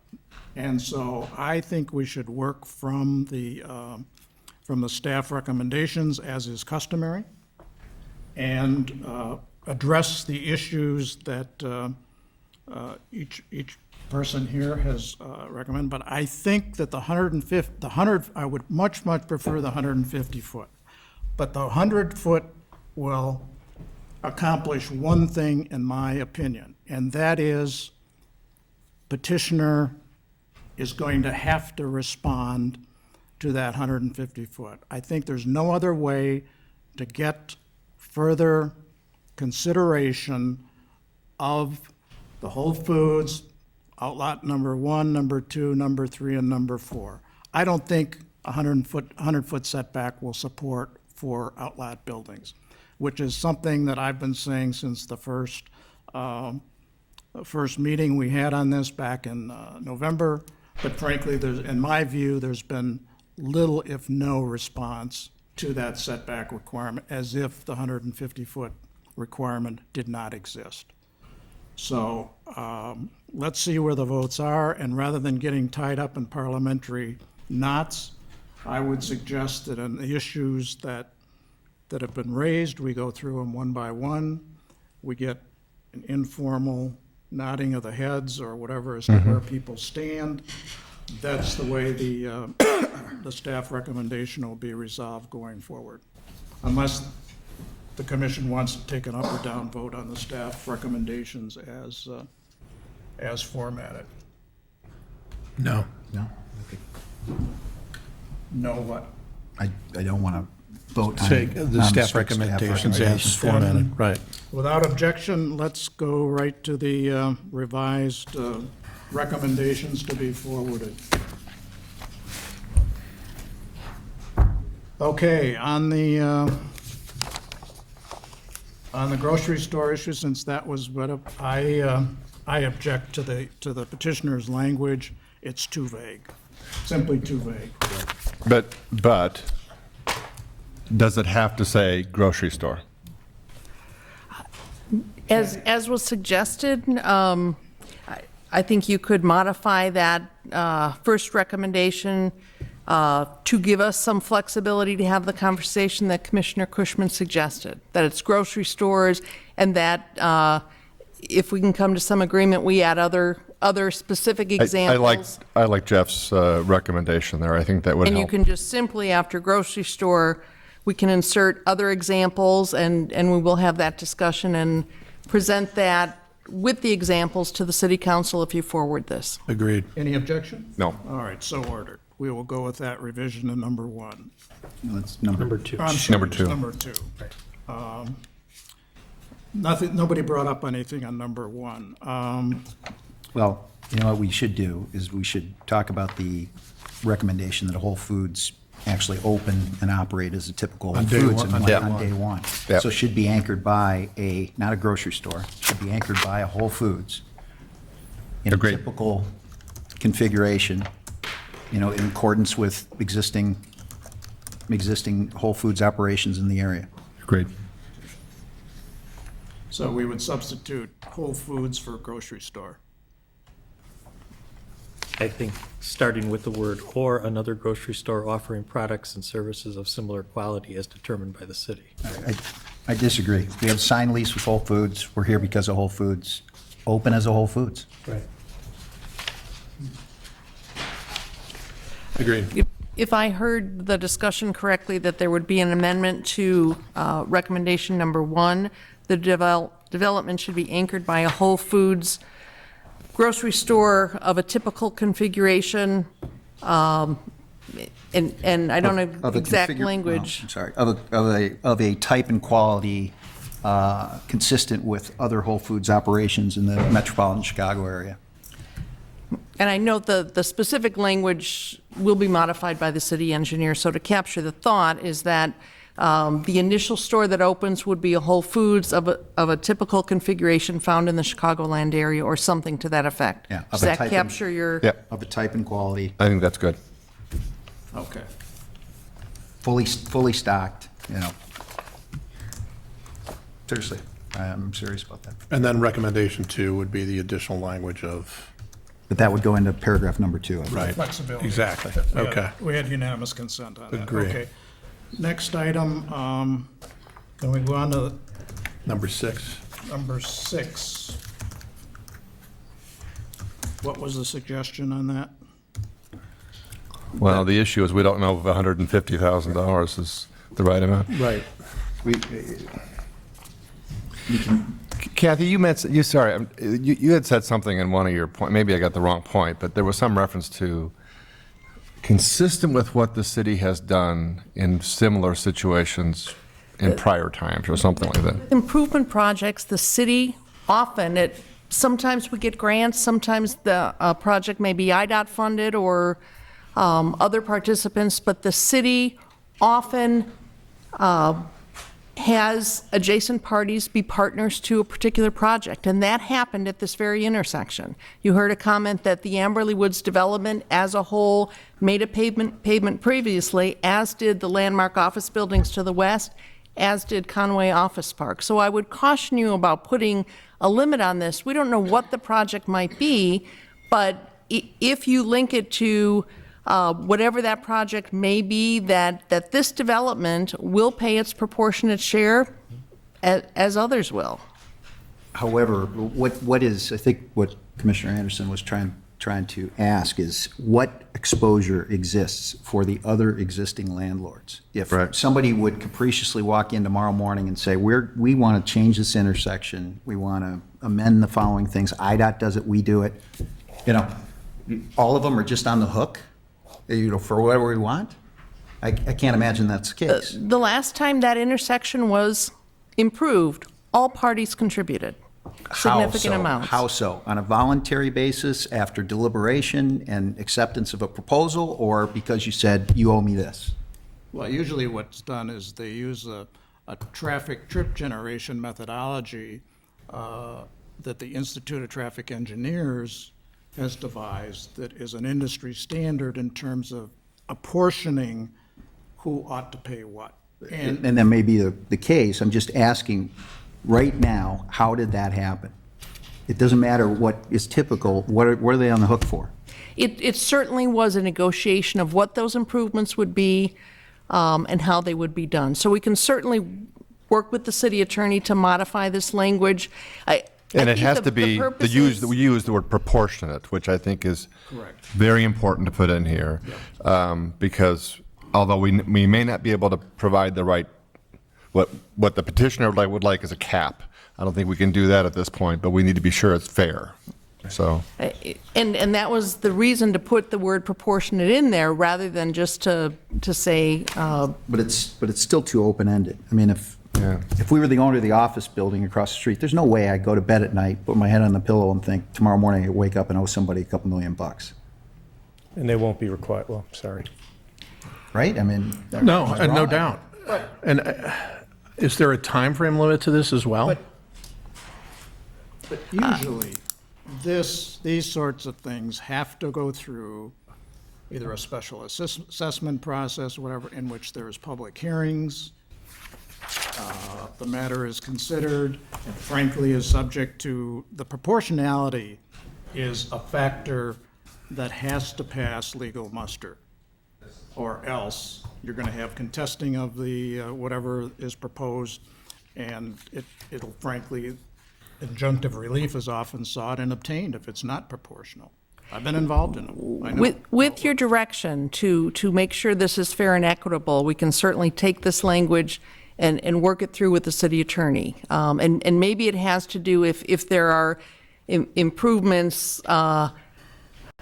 necessitated directly as a result, if something on Saunders Road due to the entrance to this development needed to happen and it was directly a result of this, we certainly have heard from the Conway Park Owners Association that if something is necessitated simply because of this development, they don't want to be on the hook for it. But with your direction, we can take this language and work it through with the city attorney in an effort to make it equitable and equal to a burden that would be on everyone else and proportional. So to repeat my question from earlier, is there a time frame limitation to these normally, or does it go on in perpetuity? There is no plan right now to make changes to the intersection. The first traffic study from the developer suggested that more significant improvements were needed. We have backed away from that, and IDOT has backed away from that. I think at a certain point in time, there will be a study of the intersection done, and I don't know if that will be in 3 years, in 10 years, in 20 years. But I hear your concern, and we can certainly work that language to make it equitable, proportionate, and not inconsistent with burdens on other Well, that's developers. the issue, is a burden. And timely, yeah. Okay. Okay, moving on to numbers. The next item is number 7, the cul-de-sac versus the gate. Seems to me that for purposes of proceeding, we should forward this language forward to the city council. I think. Yeah, well, this also gets back to this is after the build-out, right? And I just want to make sure that that's clear, that this is not part of a requirement for the development itself. It's after the development. I hate to kick the can down the road, but can't we just add a comma after cul-de-sac and say cul-de-sac or gate-terminated street to be determined after the development, after the build-out? I can't live with that. No? Well, I guess my view is, It's a private road. do we need to actually have this resolved as part of approving this development? It seems like so if you're stating a preference for the city based on what you've learned, that could be considered, it's still considered later. It just seems like the sequence of this is wrong. It actually couldn't be considered later. If there isn't adequate land reserved, For a both cul-de-sac? for a proper turnaround with a gate or for a cul-de-sac, the planning needs to be done now to give the city that option in the future. Well, can we make it an option? Sufficient property for a turnaround with a gate or a cul-de-sac? That was your suggestion. Yeah. And I believe that this is written in that way. It requires a design up front so that we can be sure there is adequate land. Well, so if that's what you mean, then I think we ought to be a bit clearer about that, because to me, it looks like it's cul-de-sac. And I think that's what we should recommend. Can I make one clarification? Is that okay? No. Okay. Let us wrestle with it, okay? But there's something missing.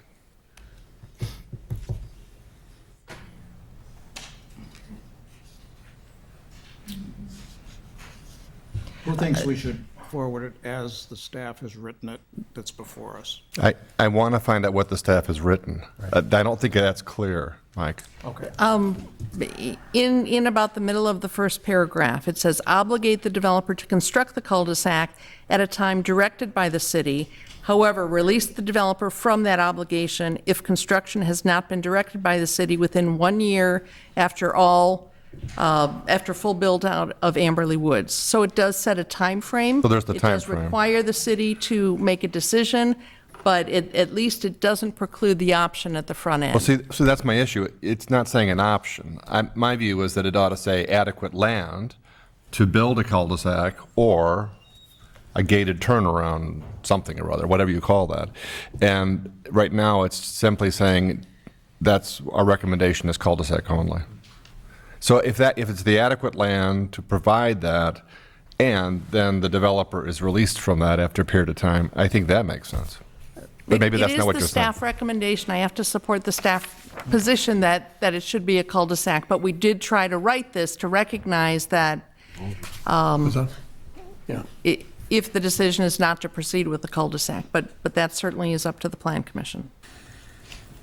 I would have a preference at this point, because it seems sort of vague, that you have flexibility in that resolution. Either or. Either or. We voted in position in support of the gate the last time we were assembled. I agree. But we didn't know But we had about the fire fire. department, police, and so I forth. mean, that was brought up repeatedly. I'd be in favor of passing it on with either or discussion. I think either or is okay as well. Who's the decision maker, I guess? The city. But, I mean, city council with the advice of police, fire. I mean, who's going to have the say in, As this is written, and we can certainly add the either or, obligate the developer to construct the cul-de-sac or a gate with an adequate turnaround at a time as directed by the city. So we can certainly add that I would prefer that. language. Okay. The last item is the setbacks, number 11, A, B, C, D. What's the sense of the body? Let me ask for a show of hands on, I'll ask for two shows of hands. One is on the 100 foot, the other the 60 foot. I'll go. On this one, and I know this is a shift from my position last time, but after having heard what I've heard tonight, what I've read, and what the staff has recommended, I want to go with 100 feet. I stay with my position as of last time with 100 feet. I think there could be some things done with the site plan, especially if we allow land banking and parking. May not be ideal to what a retailer wants to do, but I think it can physically be done. I think it's an abomination to move to 100 feet. So I'd support the want- 60 you want feet 60? that we voted on and approved at the last meeting. Jim, 60 or 100?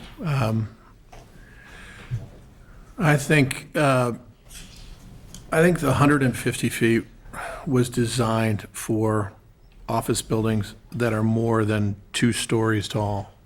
And for that reason, limiting to 1 story with proper berming and landscaping, which is what we've negotiated with the developer, I think 60 feet stays in character with not only the master plan, the comprehensive plan, but it also stays in character with a gateway and the entryway to Lake Forest that I would be proud of. I'm in favor of 60 So feet. just go along with this, go further. You're saying 60 feet for buildings or parking lot?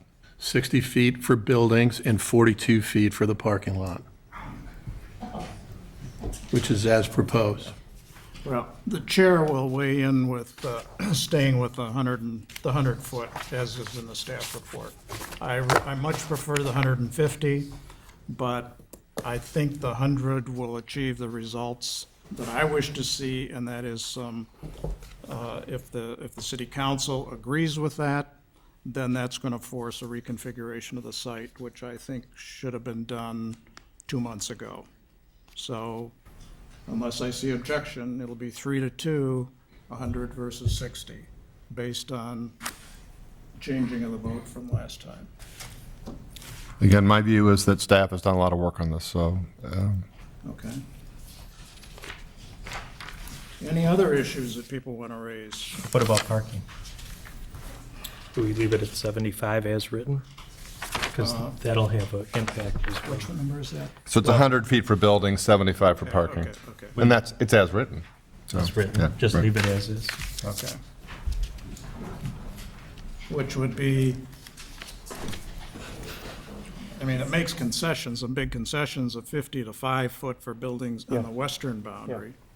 And 50 feet setback from the east property line, that's a concession. So, Mike, in ongoing operations, we had a discussion about storage of product in pallets being prohibited from being stored outside. If we're at that point, you'd asked if there was anything else? Sure. So I would like to add that in so that storage of product and pallets are prohibited outside the building. any objection to that, adding that condition? No. Seeing Whole, none? Whole Foods said that that's how they would operate anyway, but. Thanks. Anything further? Well, the only comment I guess I would make is on 22 in terms of the replacement for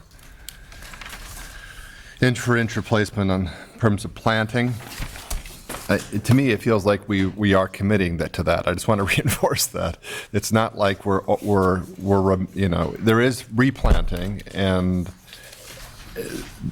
the removal of trees is part of this, understandably. But on the other hand, we are putting a very explicit requirement here for replacement and replanting. I just want to make sure that that's.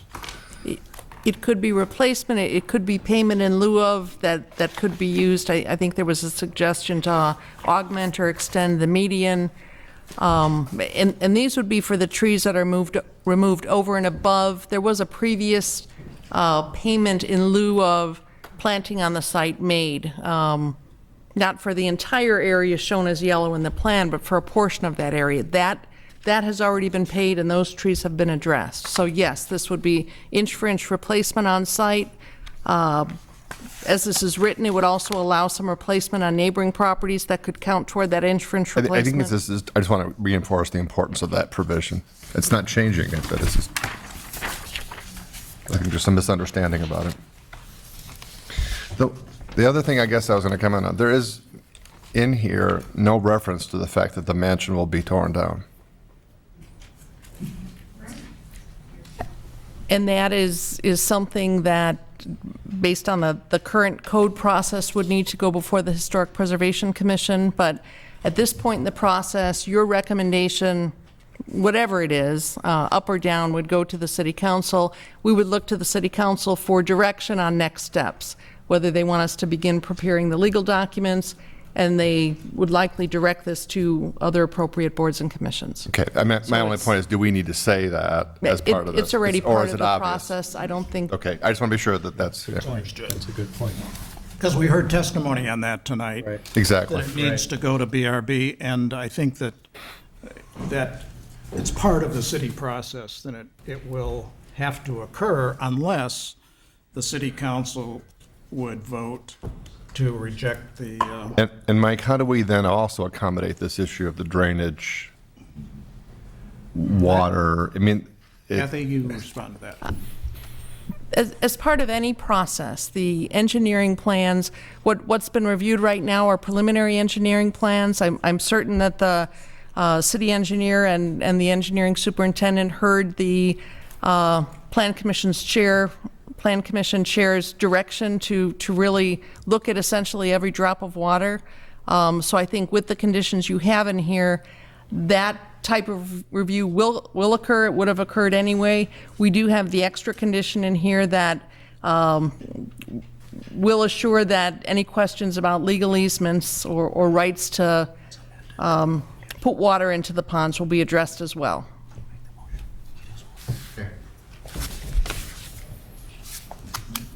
Okay. Well, Mr. Chairman, I make the motion that we approve the approval of the petition based on the revised recommendations of staff dated June 10th with the changes that we just discussed.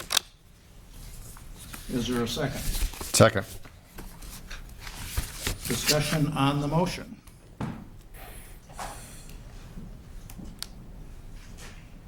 Okay, all those in favor indicate by saying aye, and those no, and have the clerk call the roll. Let's have a roll call on this one. Commissioner Anderson. Aye. Commissioner Ziccarelli. Aye. Chairman Lay. Aye. Commissioner Carris. No. Commissioner Kuchman. Aye. Four ayes and one no. The motion is forwarded to the city council. I would just like to make a comment for benefit of those watching and those here this evening. I mean, this close vote indicates, and especially on the amendments and the setback and so forth, indicates that I think that the commission has listened quite well to both the petitioners and the well-thought-out and prepared public testimony on both sides of this issue. This is clearly a community that cares about its traditions, its compatibility of proposed developments, and so forth. And I really applaud your participation in this effort. This community has a real sense of political efficacy, and I really applaud that. However, I would also urge you to stay involved and engaged in this process. It'll go before the city council, which will have public testimony on the matter, and will consider your comments very, very well. I would say one thing that the vote of this commission this evening indicates, I think a couple of things. Number one, their support for retail, especially Whole Foods, at this particular site. That's first and foremost. Secondly, I think it also reflects, at least among three of the commissioners, that the site needs configuration and that as proposed with the Whole Foods and 4 outlet buildings is inadequate to meeting the planning traditions and requirements of Lake Forest. Petitioner at the beginning said this has to be a development that works for the city of Lake Forest. I think that as we had the matter before us earlier this evening, I don't think it met that. It is my fervent hope that as it proceeds to the city council and the other boards and commissions, that it will more closely conform to those cities' policies, procedures, especially as it deals with the professional planning. So I just encourage everybody to stay engaged. This has a long way to go further. Not only the city council for its response to our recommendations, and then whether or not it wants to refer it to BRB, historic preservation. My guess is they probably will. With what kind of directions, I don't know. But I think that we all need to stay tuned, and for the commission, I would say we need to be prepared that this may come back to us from the city council. They may say, we like this, but we don't like this, so you guys take it forward. So it could conceivably come back to this plan commission as the matter proceeds. But the one thing that I feel good about is that we did follow through on our commitment to petitioner, that we wouldn't delay this ad nauseum, but that in effect we would take an up or down vote on it. We did take that this evening. On the setback, as I mentioned, the 150-foot was revised to 100 feet, and whether or not the council will see its way clear to support that remains to be seen. So stay tuned and stay active. Great. But we did hear you loudly and clearly. We need a motion to adjourn? Yep. So moved. Second. All those opposed to adjourning say aye.